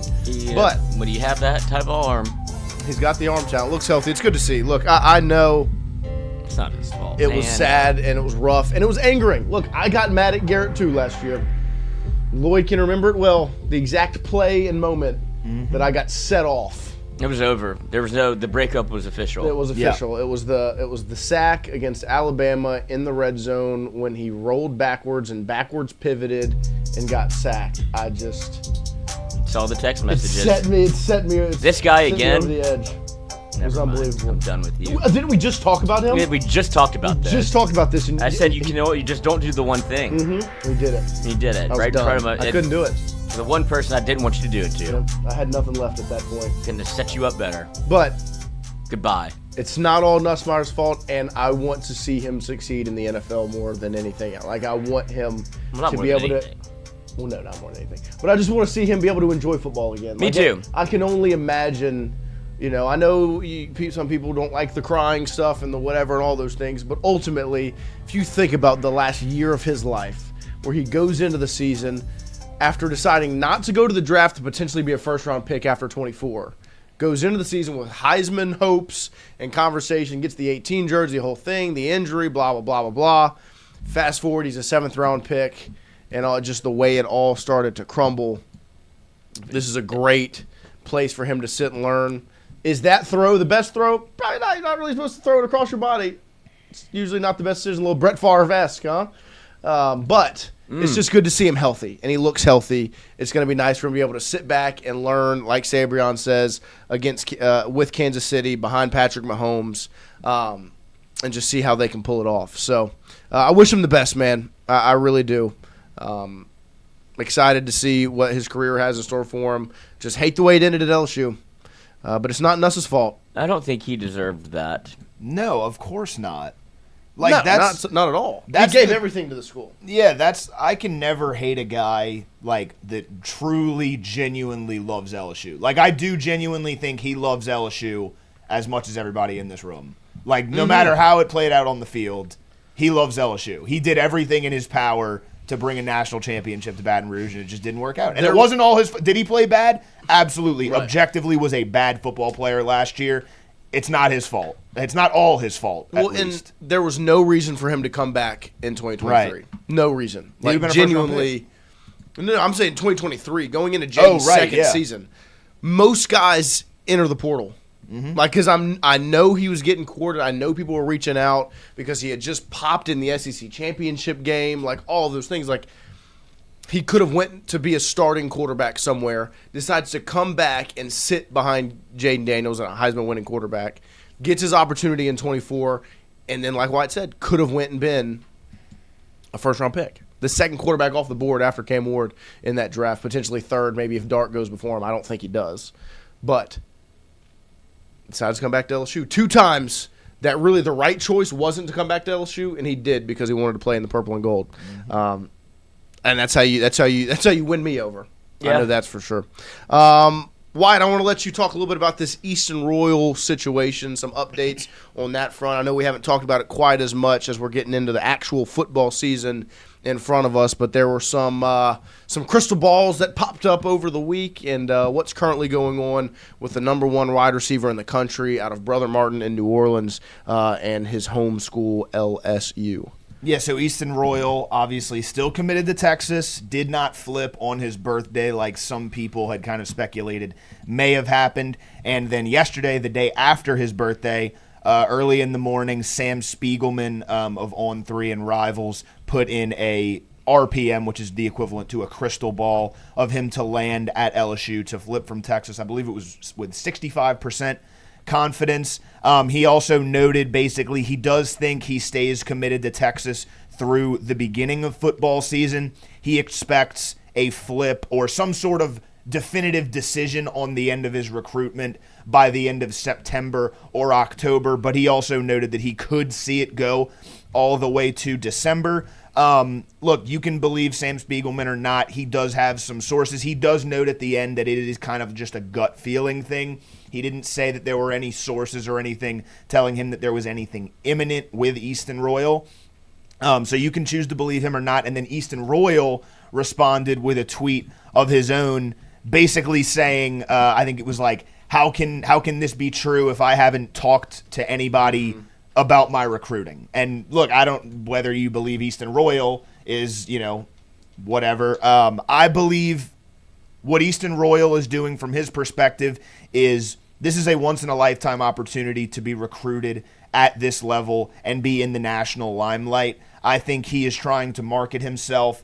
When you see stuff like this, I think the majority of people that have some sort of information believe he's coming to LSU. So the LSU fans are going to be bought in on his social medias and stuff like that throughout the end of his recruitment and then into, obviously, if he makes it to Baton Rouge. I think what he's trying to do here is continue to cater to the other fan bases in his recruitment, get a little bit more publicity, keep some Texas fans on his side. And then you even saw him do something the other day. He changed his Instagram profile picture to him in a Florida uniform. And everyone unanimously agrees he's not going to Florida. No chance. Right? But there is a certain sector of these fan bases that aren't on the message boards and don't care about the RPMs. They're just following it from a social media point of view where everything is pretty much hearsay. And there are some Florida fans out there that are like, oh, we could get Easton Royal. He changed his profile picture. So I think he's just kind of marketing himself for this once-in-a-lifetime opportunity. I don't think his tweet really means anything. I don't think it changes anything. The crystal ball, I don't think that changes anything either. I do think Spiegelman's correct. I think Easton Royal eventually ends up with LSU. Obviously, we haven't really seen the timeline come to a head yet. That's the thing that is a little frustrating at this point because we've been talking about it for so long. You expect Easton Royal to eventually make that flip, and at this point, it's just like, oh, let's just do it. Like, I just want it to happen. You know what I mean? But I think LSU's in a good spot here.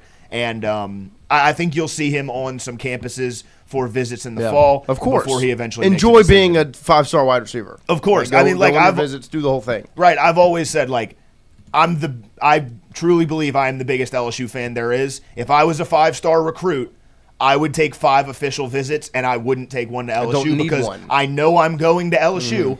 I still would love the experience to go to these big-time programs like a Texas, a Florida, an Ohio State, a Bama, and Oregon, all that fun stuff.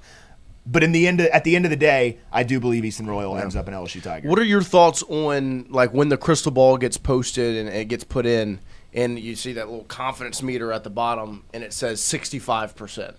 Like, to me, when I see that, it's like, well, why are we predicting a flip if you're also putting on it? I'm only 65% confident in it. I know that it's the recruiting services and the back and forth and the whole thing, and maybe protecting yourself a little bit if it doesn't go the way you anticipate. What are your thoughts or feelings on a lot of people that might look at it and go, well, I'm not going to believe what you're saying because of that or just because of recruiting services in general? Yeah, I think a lot of the recruiting writers like a Sam Spiegelman or a Shea Dixon or a Steve Wiltfong that we see put in these high-profile crystal balls or RPMs, I think they see the confidence thing more as like a formality. I don't think it's that big of a deal for them. I think if you were actually going to put a confidence percentage on it, these would be different because I think Wiltfong put his in a couple weeks ago, and it was only at like 60%, right? You've seen some people use it in actuality where they're like, oh, I think I'm 85% sure that this person is going to go here.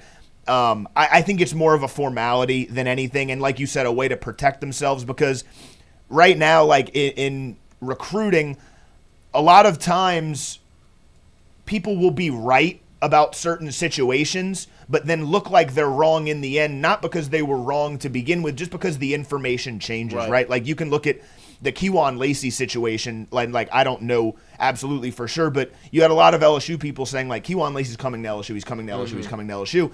He ends up staying at Ole Miss. I don't think that necessarily makes the LSU people wrong. Like, there absolutely could have been a time when Kewan Lacey was communicating that he was coming to LSU and then changed his mind. I don't think that makes the LSU people wrong. Now, you have to sit there and take your lick because from the outside surfaces you were wrong, but that just means the information changes, and I think that's the situation with these crystal balls. Like, Easton Royal, I think most people pretty much know, or think at least, that he's going to flip to LSU right now, and that's the way that he's leaning. If he ends up deciding and just 180s and says, you know what, I'm actually sticking with Texas, I don't think that makes people wrong right now. It just means the information changed. Do you think the flip to LSU is because of LSU having the biggest NIL package, or it's the home state, the home school, the favorite player went there, that whole the heartstrings aspect, the actual recruiting standpoint, and not just the money? I think the NIL package is what got LSU in the door.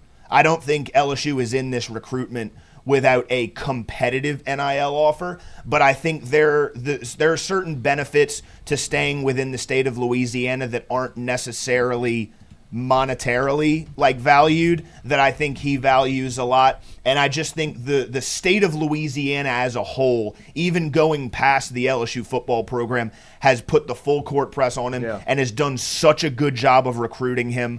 And I just think it's going to be too much for him to pass up. And then you look at the Lane Kiffin system versus the Steve Sarkisian system, both great offensive systems, but one is 5 hours away and one is 60 miles up the road, right? And I think LSU is on such an upward trajectory. He obviously grew up an LSU fan. I just think the hometown and the brand of LSU being what it is now with Lane Kiffin is just going to be too much for him to pass up. And I think it's all LSU checks every box. Of course. And the one that fires me up the most is you talk about more than just the football program recruiting it. Like, Pop Houston is one of the parts that fires me up the most because it's his quarterback that's going to be his quarterback when he's at LSU, with him at these events, recruiting him to LSU, talking up LSU, being a great ambassador for LSU. Like, it checks every box. It's like, look, we've got our system figured out, and we've got your future laid out because your quarterback's right there, your tight end's right there, everybody that's with you is there. Yeah. I'm in the same boat where I think he ends up an LSU Tiger, and I know it is stressful.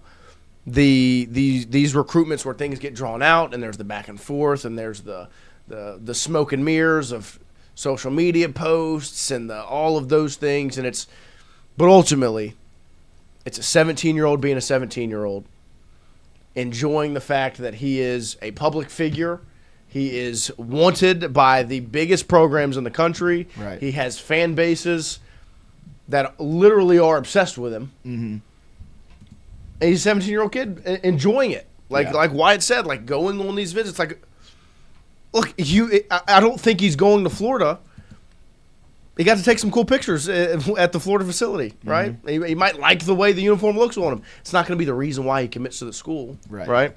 So we'll see how things continue to shake out. I'll be excited to see what it looks like during the season. And I'm also excited to watch him play high school football this year at Brother Martin, just to continue to put together some impressive film like he has up to this point. But there is your Easton Royal update after another LSU Crystal Ball, this time from Sam Spiegelman through the week.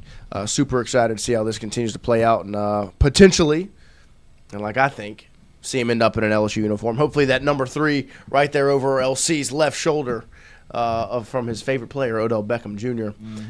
But last thing. Hold on. What you got? I mean, this is what he's dealing with. He retweeted this. Yeah, I saw this. Somebody made this up. Somebody made a fake Easton Royal profile. Nice. Right. To say this. That Easton Royal retweeted it. Because this is, I guess this comes with the territory and some of the attention you do get. Just having fun. But it's so funny to me that it's these people are acting right. Like this is real. Yeah, Whoever is Trey Go Gators and King Shad on Twitter, it's this is their life. And it's you're getting trolled to death. Yeah. Have one inkling of common sense. Because at the end of the day, look at this. His real profile. Right. It's a prediction of a flip from Texas to LSU with a Florida profile pic. Like, picture. that's exactly what it is. He's It's exactly what he wants it to be. He's a 17-year-old. Yeah, like it's he's just, placating there's all all three the fan schools bases. that look, you could make it any which way you want. I haven't talked to anybody about it. I don't intend to talk to anybody about it. Y'all go make your Fantasyland stories up, and whenever I decide, you'll know. And all three fan bases right now, you can all be fans of Easton Royal. And then when this is done, only one of you gets to be. Yeah. And that's fine. That's he's enjoying being recruited. Yeah. Like I will like. And I would say it's not even to the point of like, if he goes somewhere else, you're upset. Like, I don't think he's trolling anybody. No, like, no, there's no. those No. that where you're like, damn, I got played. I think you're he's in it. Right. He's putting in a position right now where Yeah, but- Florida fans are going to defend him and support him. Texas fans are going to defend him and support him. LSU fans are going to defend him and support him.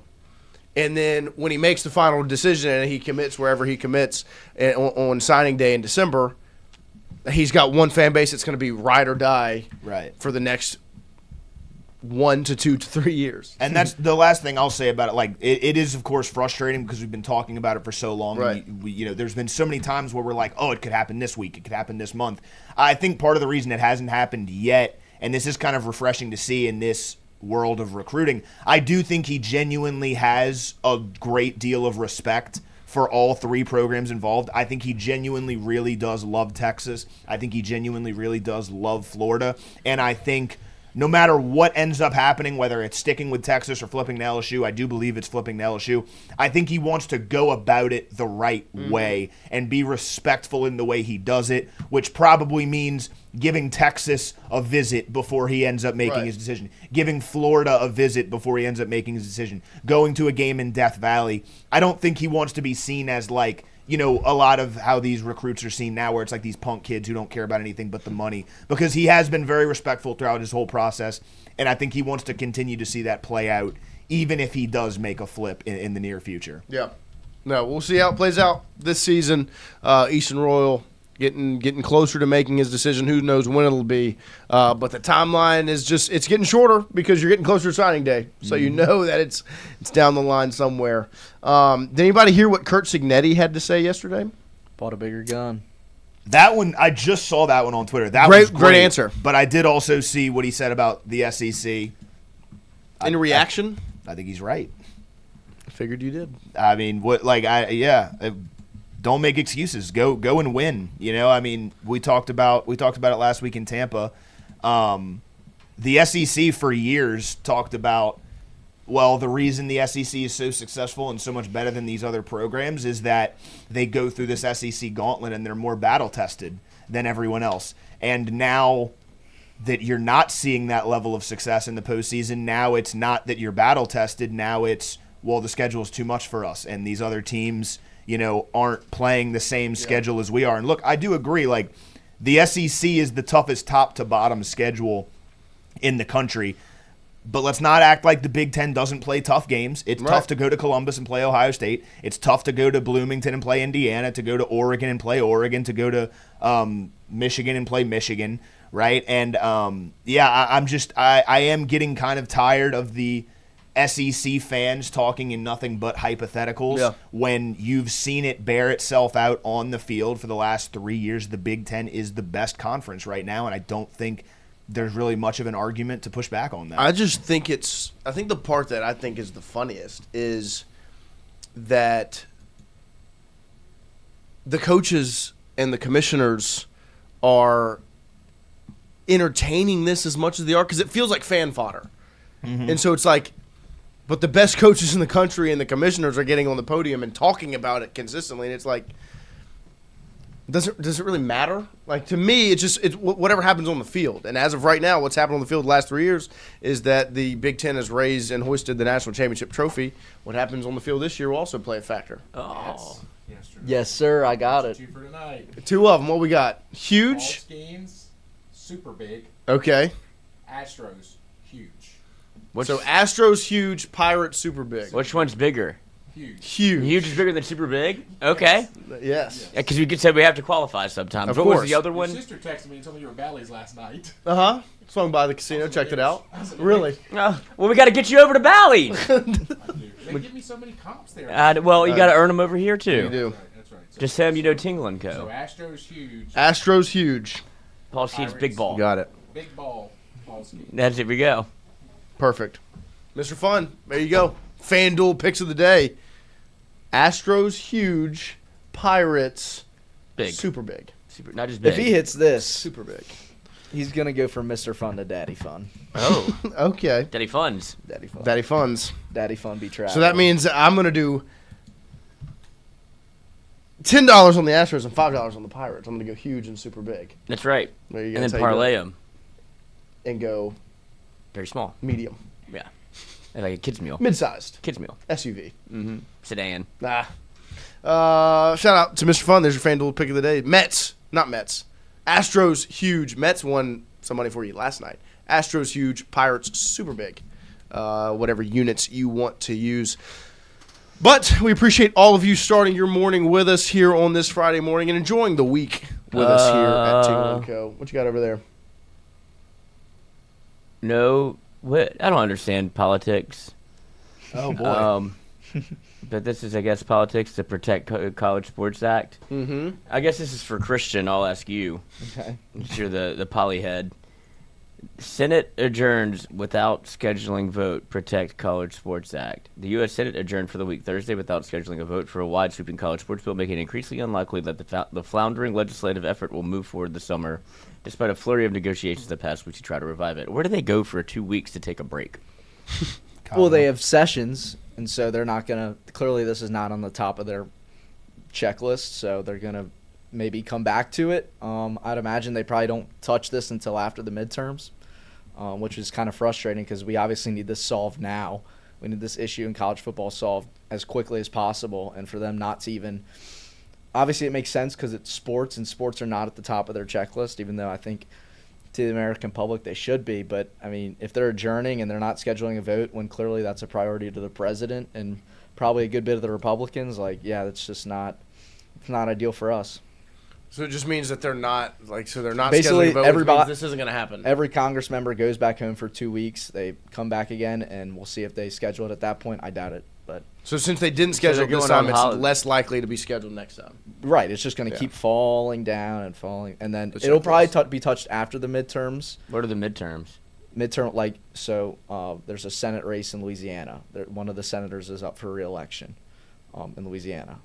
So it could flip Democrat. It could stay Republican. It's Republican right now. It could flip Democrat. It probably falls more down the checklist, the priority list, if the Democrats blue team wins, take over. Right, if the Democrats take over. But I mean, we'll see. What's the midterm? The midterm election is just like in between the president's 4 years of 2 years. So it's everybody else? Yeah, so it's just like Senate and Congress. Okay. Exciting stuff. There you go. I'll check in. in. Got in his bag a little bit right there. Yeah, no, it's sad that he didn't. Well, this is also the time to invest in the stock market because they like to boost the stock market before elections. Yeah, fellow Nancy Pelosi tracker. It's funny the things that interest you, Chris. No, don't follow hers. Follow Republicans. They need to stay in power. And boost Are the we stock for market? or against the No, they need to boost the stock market to stay in power. Right, so which ones are they boosting? They're boosting the stock market. What do you mean? So just invest in the S&P? Oh, I guess. I don't know about that. The Dow? I have money in different things, but yeah. Yeah, just grab the NASDAQ right yeah, now. probably S&P, whatever, the top 5 funds. Just drop sprinkle a little bit of cash on all of them. It's just a good future. There you go. They're the most expensive ones. Yeah. Are we for or against the Protect College Sports Act? I'm against it. There's agree. too much shit going on in there it's a sweeping generalization of what sports is. I That completely there's agree. some good things in there. There's some bad things in there. It shouldn't get rushed and pushed through. They need to figure it out without Congress meddling their greasy little fucking fingers all over it. And the thing is, you can say you pass this act, right? The issues in the sport just change. All right, now year. we've made nothing. Nobody knows anything. It's all liquid. Like, Like, exactly. You never know what the It's problem. like trying to bathe in mercury. Right. Like, it's just all over the place, but you never get clean. Of course. And also, I did think that Lane said something very poignant. He says, well, I don't know where he is half the time, but I guess he was talking to the women's act. The huddle. The huddle. The women's act. I don't know what that. Yeah, The huddle. well, the last time I saw it, they were tackling dummies. Yes. Now they weren't. Now they're just listening to a panel. So But I don't know. it's a whole day. Like So, they do the we panel haven't- first, they haven't then done they that- tackled in the evening. then they time. tackle later. I mean, it was 98 degrees outside, so they weren't going to go out and tackle. Well, if you then. want to, that's Wait till the football, sun baby. sets. Yeah, that's ball. Lewitt cooler on the Ponderosa. But he did say it. I don't know if it was at that or this, but he said that instead of having a committee to decide the college football playoff, he said just let Vegas do it. Yeah, no, I mean, And I think they laughed at him, but I think that's a good idea. no, like I don't. He was like, you want to know who the 12 best teams are? Line up who has the who wins on a neutral site. It's literally because it's their job. Who wins on a neutral You just site? let them set a spread. Like, because you can't tell me if you put What? I don't like that idea Why? because that's not how it works. It's not who you think would be the best team. It's the team that's earned it. No, I agree. Because if you go back to, and a lot of people disagree with this, people wanted Alabama in the playoff over TCU. And I'm not like this. Alabama was a better team than TCU. It's not the best teams. Right. You're not trying to get the best team. You're trying to get the most deserving teams. Yeah. Alabama was 10-2. They lost to the only two good teams on their schedule, and they had one ranked win over Mississippi State. But I don't want to use the 4-team playoff as the expectation. Right, of because I think course. the Yeah, 12 team shifts it major. Like, Of course. Last year's playoff, JMU does not need to be in. Tulane does not need to be playing. Right. Who else got in? Who were the other teams that were debated? It was Miami, Alabama, and Notre Dame. Miami, Alabama, Notre Dame, Oklahoma. I think because then you have the conversation about Texas. Texas was 9-3, Right. was playing really good football down the stretch. Were they the most deserving? No. Maybe not. One of their losses was a really good loss to Ohio State. If they're 10-2, it changes that they're in. 100%. And that's where And I think, Miami's like, out. They went to the final. Yeah. Well, I don't. But like that's where I don't even have the problem with Miami. It's 11-12.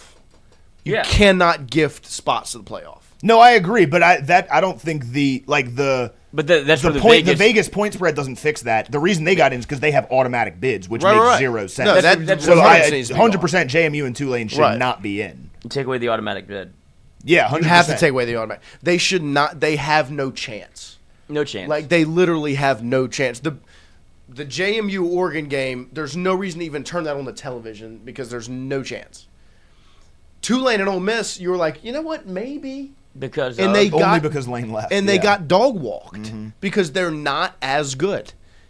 And it's no disrespect to those smaller schools. it's just not your They're sport. just not. You're just not as good. Like it's just yeah. this isn't college baseball. This isn't college basketball. And the portal makes your teams even worse because your best players leave. Like Darian Mensah has one really good season at Tulane, and he's at Duke the next year, and he loses to Tulane. Didn't Duke lose to Tulane last year? Yeah. Like he loses to Tulane, but still, he has a good season and he leaves. And so, like I just that's where I am with the automatic bid. I don't think that the Vegas thing solves the issue, but I just think it's interesting all the different thought processes that coaches have. He also talked about like AI in like player evaluations, which I thought was very interesting. That's the part that has me the most excited about Kiffin. Is that he's consistently trying to Innovate. grow with the sport in a way of almost being ahead of the curve. Like you said, innovate. Like he's trying to, because we kind of talk about it in our business. Like when you're doing this, the show we're doing right now is very much AI. it's not AI. It's just not real. Like this is people have been doing what we're doing right now forever. Talking into a microphone, whether it's on radio, whether it's on television, whether it's on YouTube, whether it's on podcasts. So the mindset is, okay, what's the next domino to fall? And it was AI. Okay, now you get AI to clip your shows for you and post it on social media for you. Why do you think us and some of these other podcasts, like all of our clips look alike on social media? It's because everyone's using the same things. and so because that's where we go, why? What's next after that? and that's where Lane Kiffin is as a coach. It's, okay, well, figured out the portal thing, right? Now I'm figuring out this NIL, this rev share thing, and how to work this. And the next thing is, okay, how do we make our system even more efficient? What's the next thing that's going to happen? And AI is the next, and that's where LSU's so lucky, and I'm glad that Kiffin dropped his name of having Jack Marucci at LSU. Like, that is where he, like, Computer? make me better football program. Yes. Like that. I'm so glad Kiffin name dropped him because he's behind the scenes, but he's such a big reason why LSU's successful. Yeah. Like the VR headsets. Like, Yeah. that is ahead of the curve, right? That's all these things. Like, I can't get over the video of Tyrann Mathieu putting the VR headset on, and like, he legit went from Tyrann to Badger in a second because he was back in it for a minute, and it was like, oh snap! Like, it look pretty real, and so it's just exciting to have a coach that's right, that's ahead of the curve and trying to set the standard of what the next era of college athletics looks like instead of being caught behind. Because if you get caught behind, you're stuck and you're done, really, because it's not easy to catch up. You saw Brian Kelly was behind, and in 4 seasons, could not catch up, could not get with the times. Even tried, like, even went and did the NIL transfer portal thing, but he wasn't an innovator. He was literally trying to catch up at the end and couldn't do it, and that's why he got fired. $60 million to stay away. You have a coach now that's an innovator. Same with Jay Johnson in LSU baseball. Oh, yeah. Innovator. Will Wade even. 100%. Like, they're ahead of the curve, and they're always trying to take the next step before the next step has been laid out. They're trying to find the next And step. some people will ridicule you, call you a fool, But it's cast you out because like a leper. there's nothing you can actually do about it. Jay Johnson gets 6, potentially 7 top 100 players to campus versus the MLB draft. I have a feeling Jay probably had an inkling that the draft was going to look the way it did because he's ahead of it. Will Wade, oh, you're letting these guys play? Well, all these teams are only getting one of them. I'll go get 7 professional basketball players to play college basketball. Not for me. everybody can be Copernicus because people are too scared to say it out loud. LSU's got a handful of coaches. Kim Mulkey even.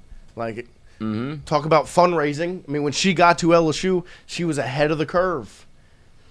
People don't fundraise in women's basketball the way I'm about to. And she got out there. She got her staff out there. Like, why do you think Joe Schwartz comes on our show once or twice a week during the entirety of basketball season? Because they want the brand marketed. There's not a bigger women's basketball brand than LSU.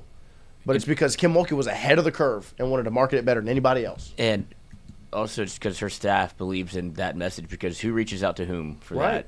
Joe texts us. Yes. They need to see my face. They need to hear me talk about it. And it wasn't, I can do it on the phone. Right. Like, I want to be in studio. Same with Will Wade. Walks out of our studio and was like, we're going to use us. Like, please. Like, Get me that's over. It's the Take me. It is being ahead of the curve, and that's what it fires me up about Lobster. the era of college athletics that LSU football and LSU basketball and LSU athletics baseball is. and if LSU you're Jack women's Marucci's basketball. son, are you just not? Why'd you even go to school? You need to sit in his office Yeah, every you day. go to the school of and Jack Marucci Hard literally. Knocks. Yeah, that because I would have liked that. Oh, yeah. That'd be a great job. Or maybe he's too close to it. But I mean, it could be like Tony Stark. Like his daddy is. That's why Tony Stark's the way he is. Yeah. Tony Stark built this In a cave with a box of scraps. He did. But that could be like we need more Marucci's, Yeah, 100%. because I think that's one. He probably is AI'd himself. Like his DNA is on the computer. He'll wood print himself. He'll live forever. What if he did make himself out of Jarvis? wood, like a baseball bat? That would be awesome. That'd be fucking awesome. Groot, but it can talk. That'd be incredible. Yeah. Oh, boy. Because there's that new movie Wicker Man coming out.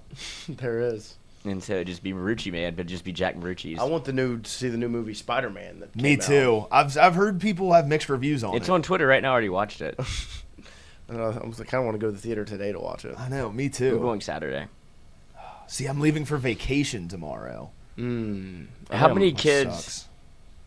I mean, I know Christian is like this, but like Spider-Man came out when I was like the new ones. I guess the Peter Parker. Tobey Maguire. Tobey Maguire. Yeah, they're all What? Peter Parker. Yeah, whatever. A lot of spider bites going around that time because Yeah. we're all like 10 or 12. Of course. And it was maybe. Yeah, of course. Like, stop Well, trying my to get... favorite thing, it's become... That was a big deal at recess at Yeah, I elementary could've- school. 100%. They, like, why stop doing that? My favorite thing is, like, because it's become viral on social media. Like, Max did it the other day. He was, we were putting the groceries up, and I, like, tossed him I know something. exactly what it- yeah. And he, like, caught it without looking. Yeah. Like, he just, like, saw it, and he turned and grabbed it and caught it. And then he goes... Yeah. Best. I've done the It's so exact funny, same 'cause thing. It's like you're walking through like a closet or so, like a like the store, and you like accidentally bump a box, and you go and you turn and catch it, and then you're like, That is you got so spider funny. senses. Have you never seen those videos? No, I thought Max did it organically. No, it's become a thing. But It like, is the funny. I love that. whoever bit. came up with it organically. Yeah, That's fucking hilarious. I have I to would find die. it is the best. Oh, dude, great show. I'm trying to find the rest of it because I don't have it for free. But yeah, Spider-Man was big for me. I grew up like I really liked the animated ones. I don't remember what it's called, but like Darkwing the animated Duck. one was really really good. And then like obviously the Tobey Maguire ones were like a massive part of my childhood. And it was like that and Star Wars Yeah, big. were show. like Yeah. the prequels were like that was my entire Because you childhood. can have the Force. Yeah, of course. The Force exists. Yeah, I've been waiting for years. that's the first one you're gonna use. Force joke. The Force joke. Red like the Sith. Or Reptilians. We Come have the- change up. I Was the Odyssey good? paid homage to the gods this morning. There you go. I'm gonna make my sacrifice either tonight or tomorrow. It's time. I was messaging my Deity? my elder Bildy. Yeah. Billy last night about it. There you go. So I have some new knowledge. You know, he's such an elder statesman. You know, he's so knowledgeable and wise. Man of the Yeah. Yeah, Shout out he's to a man him. of he's a man of the Retta, He is. man of the sauce. a man of the sauce. Yes, It's unbelievable. This has become his honey hole. yeah, that's great. I just went blind. Yeah. Well, as LC does. yeah. And then I was like, I know what I'm doing. Yeah. Figured this out. I did fairly quickly. We're all gonna pass away like Oogway and fucking Kung Fu Panda, but we're all gonna be skinny. That's Yeah. okay. We'll be good. Dude, Oogway's like maybe the best character. Oogway is awesome. Yeah, Oogway is the best. I almost called him Oogu Goo Goo. I don't know what happened. The best. Sometimes I have these days I can't talk. I don't know what it is. I forget how to pronounce stuff. Well, good thing. Tongue gets a little too big for the mouth. I guess that so. lobster lady got you. I know my tongue's swollen Yeah. now. I don't know what happened. Blood's going to the wrong part of my body. You're allergic to lobster. Allergic to pretty. Apparently, that's the word on the street. Let's go. Let's do a little LSU trivia. LSU trivia. Trivia, come on. The day he doesn't update this, Wyatt's gonna have an aneurysm. He is. I know. Shout out Carter. Shout out Carter. The book is coming out. It's a 70-page book. I know. It is. He's about to drop it. Hell yeah. I watched him last night. Exciting. I'm ready for him to get to the Breakdowns? film breakdowns. I of do. football I do. season. He does a does a his great film breakdowns are great. It might- makes me feel like I Great know job. more about football because I feel like I don't Football. know football. I feel like That's how I'm. Trey says it. Yeah, exactly. That was that was funny. We both turned to each other at the same time to meet football. Football. You got a little Louisiana in there. Yep. That's awesome. Well, it's the first time we heard somebody from Louisiana talk all in like 4 days. Yeah. That wasn't us. That's And true. it's like, that's what it's supposed to sound like. Tampa was fun. I am in LSU's top 10 for single season and career touchdowns at my respective position. I am in LSU's top 10 for single season and single game yards at my respective position. Okay, so it's got to be a running back, wide receiver, tight end. Well, or I guess It I could guess be any quarterback. offensive position. Yeah, I guess it could be a quarterback. It's not D'Angelo So- Peterson because he never scored. Correct. Yes. He could have one play. I mean, there's so many of these. Like, it could be anyone. We just go Jaden fact- Daniels. No, see, the fact that it says top 10, I would assume it's from like 5 to 10. You think so? I don't think it's somebody like in the top 5. I don't think it's gonna be like Joe Burrow. But like, do you think Jaden's in the top 5 Yeah. For what? for Single season and career touchdowns? Yeah, I guess that is. I would. That's what I was gonna say. Career stats. There are definitely. But if it's quarterback, the like all you need is 2 years. Yeah, that's true. Let's see. It could be Nuss. See, Nuss is high could up be. there. It could be Nuss. But he's second in career yards. Yeah. Not. See, I feel like it's not going to be a quarterback. I feel wanted like to this say is- Richard I would say Dixon. Max Johnson. You could. He might be. Maximum Johnson. Maximum Johnson. It could be like Stephen Ridley. We really we Single need to get to season, the I don't- second clue. Yeah, get to the anyways. second. Just throw somebody out there. D'Angelo Peterson. Maximum Johnson You for want- the Florida game.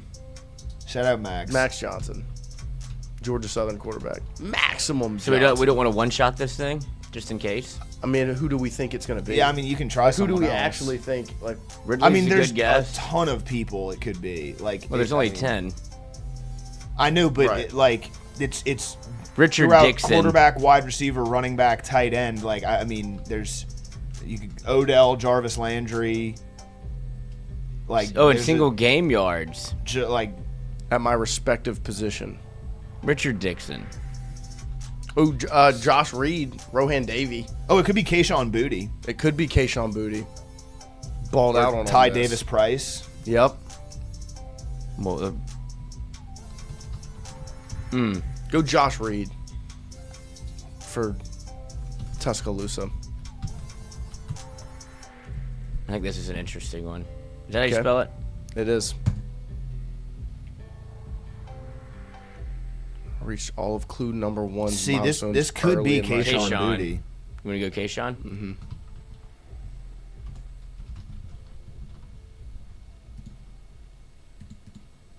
Double-digit jersey, not from Louisiana. Is it fucking Max Johnson?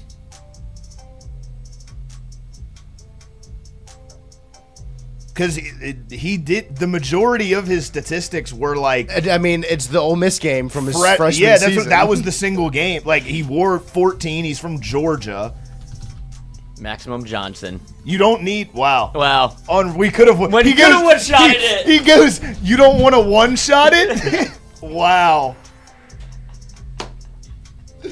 Dude. Oh, fuck. That's crazy that we were talking. Like we literally Bro. have never talked about him. We talked about him pre-show. We did. Man. Wow, Not I like bad. this. I The like fourth this and better. fifth. The fourth Wow. and fifth clues are good. My Former head coach coach is a legendary group. That's Jimbo and Bill Belichick. Who hate? I guess does Jimbo hate Lane, Probably. or does Belichick hate Lane? Probably. Well, I don't know because of Saban. I would assume the last coach is one Kiffin barely missed out playing against decades ago. I would assume that's Belichick in the NFL Probably got fired before. because the Kiffin game. and Jimbo coached against each other. Yeah, I just don't know why they would hate each other. I don't know They why just- they would hate each other either. But the one who adores Lane is obviously O. Yeah. And then the fifth clue is fucking hilarious. Magic Speaking, Johnson. yeah. I honored him by trying a no-look pass in his city and was laughed for it. That's great. Golly, Oh. was freaking one We shot. almost fucking got it. I'm glad God. we didn't. You know? Yeah. No, I didn't I'm think it was Max Johnson off the first. I was happy to say it, but I did not think it was Max Johnson. We should have, though, for it was Max Johnson's day. Max Johnson's It day. was Max Johnson's day. And I'm the biggest Max Johnson believer. You are. You were the biggest Max Johnson fan. You were a fan of the no-look pass. I still am. Oh my Whatever. lord. Watch Get it the again. fuck out of here. I watched it in your Oh, remember Jimbo was mean to Lane. Selfish, stupid. stupid. Max Johnson behind the back pass. So dumb. I don't even want to watch it Why? Either. because it was the. It almost dumbest thing worked. I- no. Jimbo hates Lane because he called him out for buying a team. See, I thought that was Saban who did that. It was both. Was it both? Okay. I mean, that did happen. It He was did buy a everybody. team. He did buy a team and then never got to buy one again because it was just an utter failure. Yeah. Jimbo. Oh, That yeah. cl- Oh, freshman Jimbo class that he and bought? Jimbo Fisher also just called Lane Kiffin a villain, Just now? That's okay. like in January. Yeah. I didn't know that. Oh yeah, he actually kind of ripped That's Lane such a good- Kiffin Dude, after he almost left. got Dude, it. that So is the single dumbest thing. Look, he's open. Who? Him. Jeray Jenkins? Yeah. Was not open. He wasn't not open. He was not open. He saw him. He did not. He had no clue Jure was This over is there. feel. This is unbelievable. Good idea. He did get mauled that season. It's the first game of the year. I know. I'm just saying this in I mean, totality. that's very close to being completed. It's closer to being a completion than it's not. It's not a completion. It's not an interception. It's nearly caught. It's equally as close. Look, it's almost a spiral, too. It's equally as close to 10 and 4. It's a good play. It's a 50-50 ball for Jure. Behind his back. No look. 50-50 ball. I'll take those odds every day of the week. 0 times out of the week. 0 days. Hell yeah, Max Johnson. You keep playing like you. Big Bad Brad. Back by popular Back by demand. popular demand. Big Bad Brad was sick. Unbelievable. Shout out to Big Bad Brad. Shout out to that Buccaneers team. Take the sack 10 times out of 10. Other games. Oh, Liam Shanahan at center. Woo. Did his job. Oh, you mean Josh Thompson? I don't think LSU will ever take another Harvard transfer ever again. Yeah. Well, what's worse, that or the Nuss spin out sack? That's a million times worse than Oh, Nuss's no spin out way. sack. Yes, it Yes. is. Yes, it The- is. Because he essentially did the same move as Nuss. But Max Johnson put the ball in harm's way. Yeah. Like, Nuss wasn't going to turn the ball over. which play was Stupider? no? Which one is deemed more of a negative play? Max Johnson. No. That's Yes. not how that works. I Yes, don't it is. care. It's not about the result. It's It about is. the process. No, the process was you should have thrown a pick six. You didn't. It's not. That's not how that works. It is how If it you throw up works. a half-court shot with 24 seconds on the shot clock, that doesn't make it a good shot if it goes in. But if you don't even shoot at all and you get a backcourt violation, one at least With gave 24 you a chance. seconds If you, left kill on the shot clock. if you kill somebody, you're still a murderer whether the police catch you or not. Yeah, but if you go and turn yourself in, you're dumber. That's what Max Johnson did. He just turned himself. No, he turned threw the and weapon said, away. Fuck all this. The gun's going into the river. No, you're an Garrett idiot. Nussmeier got caught dead to rights and said, I'm keeping the gun too. Yeah, he said, I'm not going to also compound this by throwing the ball to the other team. Neither did Max Johnson. That's exactly what Max Johnson did. He Almost- just got lucky that he found and some he grass. and he didn't lose 6 yards. Okay. And put you're you out an of field goal range. You're an Unlike idiot. the other one. He didn't put us out of field goal range with that. We were still They in missed field it. goal range. That doesn't mean it's out of field goal But range. it probably would have made it if he'd have been closer. doesn't matter. It doesn't mean it was out of field goal range. It was. Dive, extend, lunge, layout. All the things that Max Johnson did on that play. Oh, is it Robinson's? Jackie Mitchell. Where's the lunge, other one? Lunge is the bottom left. There it is. Jared Mitchell, Jared Lamb, Brooks. Jared Brooks, Jared Judy, I guess. I don't know who Judy Robinson is, but Chuck Robinson. I would assume that's Robinson. Punt, touchdown, field goal, turnover. Oh, They all lead to a change of possession. we're driving sack. Nice. CD Lamb, Jerry. Oh, Judy. Malik Neighbors, Oh, yeah. and Ed Truck. No, I'm guessing it would be DJ Moore. It's not spelled that way. Yeah, None that's- of them are that's spelled all- that yeah. way. Nice. Oh, Judy? Oh, it's missing an E. Who is Truck Not Robinson? spelled that way. It's not spelled that way. Yeah, that's the category, buddy. How do you spell? Oh, Neighbors is not spelled that way. It's not. It's spelled Nice. correctly there. Yeah. That's not his name. That's what was throwing me off. That was funny. Sorry, I know that. It's actually not how DJ Moore spells his name, you idiot. Yeah, duh. That was good. That was good. But it's definitely Judy. That's also the correct way to spell it. Yeah, the judge. Judge Judy. Let's play. Who wants to be? My neighbor.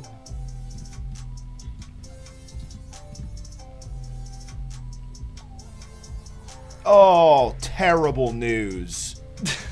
Sideline reporter Molly McGrath is moving from college football to the NFL. No! I know. Who's next? We still have got Laura Rutledge. But motherfucker, man. I mean, what a bad omen for the season. Oh, this is the girl from a High School Musical. What's her name? IRL? Oh, the one with Hudgens. Vanessa Hudgens. Oh, it's not the other one. And then this is. Oh wait, is it- yeah, wait. Which one from It's Vanessa Hudgens. the brunette? Yeah. Okay. And then this is it Michael Fassbender? Again? That looks like his hair, doesn't it? Does he have a beard? Anne Hathaway. Some scruff. You do know you have your microphone there, right? Yeah, I want them Okay. to hear. Okay. What'd you say? Some scruff? I said Anne Hathaway. What, because she's pregnant?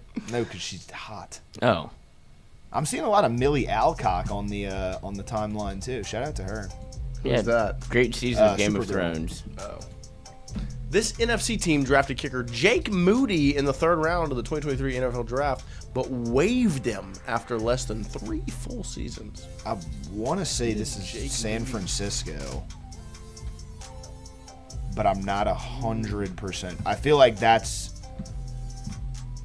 who their kicker was for a little while. Does feel right. Drafting a kicker in the 3rd round is crazy. Well, Especially if you're gonna if you're gonna waive him, if he's a good ass kicker, I could justify it. But It never seems to work that way.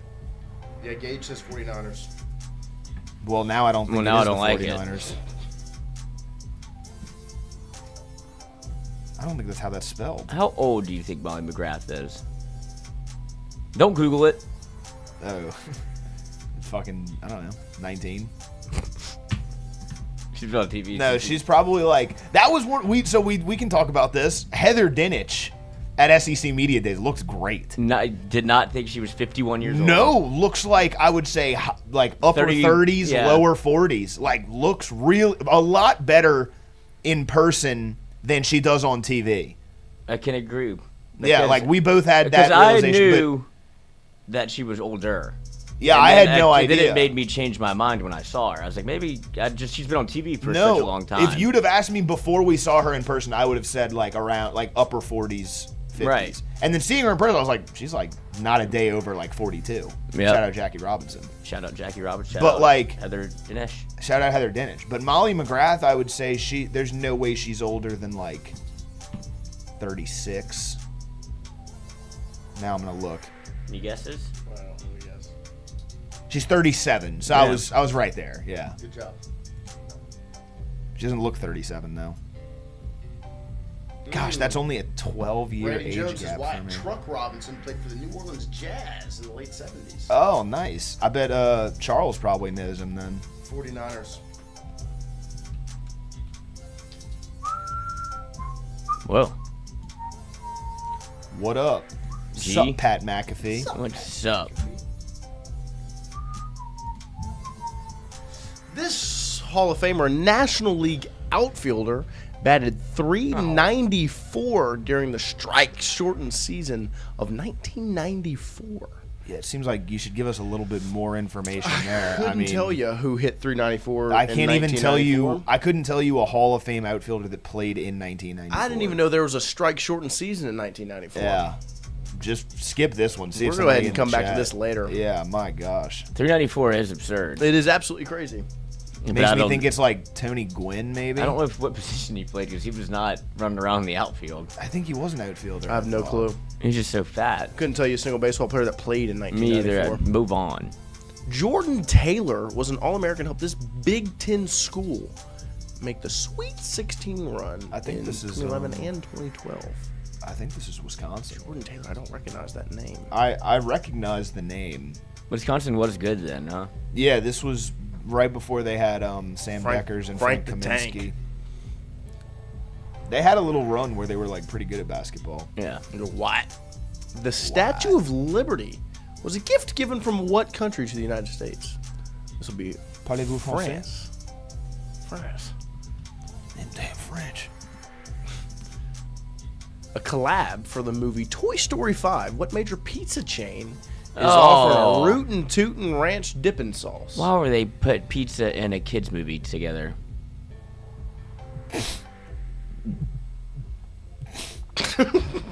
It took you a second, but wow. I would think it's Papa John's, but I don't know. Oh, would it be? I'd plead the fifth.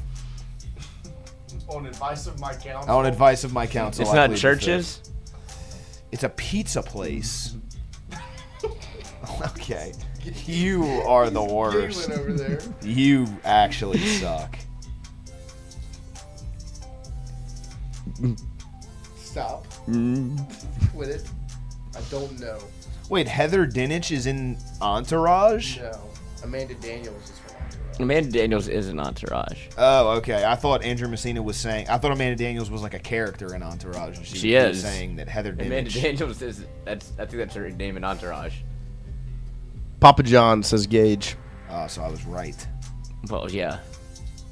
Oh, I know Amanda Daniels. She's in something else. What else She's is she in a lot of things. On what cable channel did shows like Flavor of Love VH1 and Rock of Love originally air on during the 2000s? Oh, what is she in? She's Lloyd, this is your neck of the I'm woods. pretty sure it's VH1. You would know. But I might be wrong. Bang. Yes, fuck yes. A sequel to one of the classic Chevy Chase National Lampoon movies, Ed Helms played a grown-up Rusty Griswold in this 2015 comedy. Is this called Vacation, I believe? But that blue van they drove in that had the Christina Applegate was his wife. Jennifer Aniston's in it. No, that's the one with Jason Sudeikis. Oh yes. Where they are a fake family trying to traffic drugs. Great movie. It is a good movie. A lot of good Vacation's also scenes. good. Because in Vacation, they have Chris Hemsworth in that one. Because they have to, like, crash at his place. And he, like, walks into their bedroom in just his underwear. And he's got a fake hog. Yeah. Yeah, he puts his leg up. Uh-huh. Yeah. And the funny thing is the two sons in that movie, the younger son bullies the older son. Some of the funniest, like, little... digs. And it's the best. Like, he's like, the older son's like waving at a girl through the window, and the younger son gets a plastic bag and puts it Oh, in. nice. That is the best. Classic. Oh, I've seen. It reminds me of you and Sean a lot. That'd be that's yeah. Yeah. I've Absolutely. seen that clip on Instagram. The musical duo Gnarls Barkley consisted of Danger Mouse and this singer-songwriter. Johnny L., good to see you, my friend. This is CeeLo Green. We need Johnny L's help for this next one. Johnny L., it's all on you right here the with marbles. the Major League, the National League Baseball. This Hall of Famer and National League outfielder batted .394 during the strike-shortened season of 1994. 1994. Gosh, I am heartbroken about Molly McGrath. Who's next? I didn't know she's older than I am. She's on BattleBots? My dad loves BattleBots. I guess this is why. BattleBots. She wasn't on BattleBots. I could get into BattleBots. BattleBots is sick. BattleBots If is pretty she's cool. on it. Oh, imagine Molly McGrath as the lobster. She did host it. When? 2000. I never saw her on BattleBots. Tony Gwynn. Oh, I was right. Nice. What's up, White Vaughn? Sup, White Ball. No, I don't know. But no Molly McGrath. We dedicate this one to you. Sup, Pat McGrath. Sup, Molly, What's up, Pat McGrath? Molly Vaughn. Hell yeah. Artman Howe dropped one in the chat for us this morning. What did he say? I saw this. He said for dessert we should have a Billy Cannoli. I like that. That's good. That's great. We appreciate all you guys hanging out with us. Good week here of shows. Is Getting it ready. Friday? Today's It is Friday. Back to Tampa. Time for the weekend. Fall camp next week. Can't We stop should us find now. out the media availability early next week. So we'll know what we'll be able to cover, when we'll be able to get content out to all you guys, and we'll be ready for it. We'll see you guys Monday morning live here from Southern Regional Medical Center. I'm sad. I don't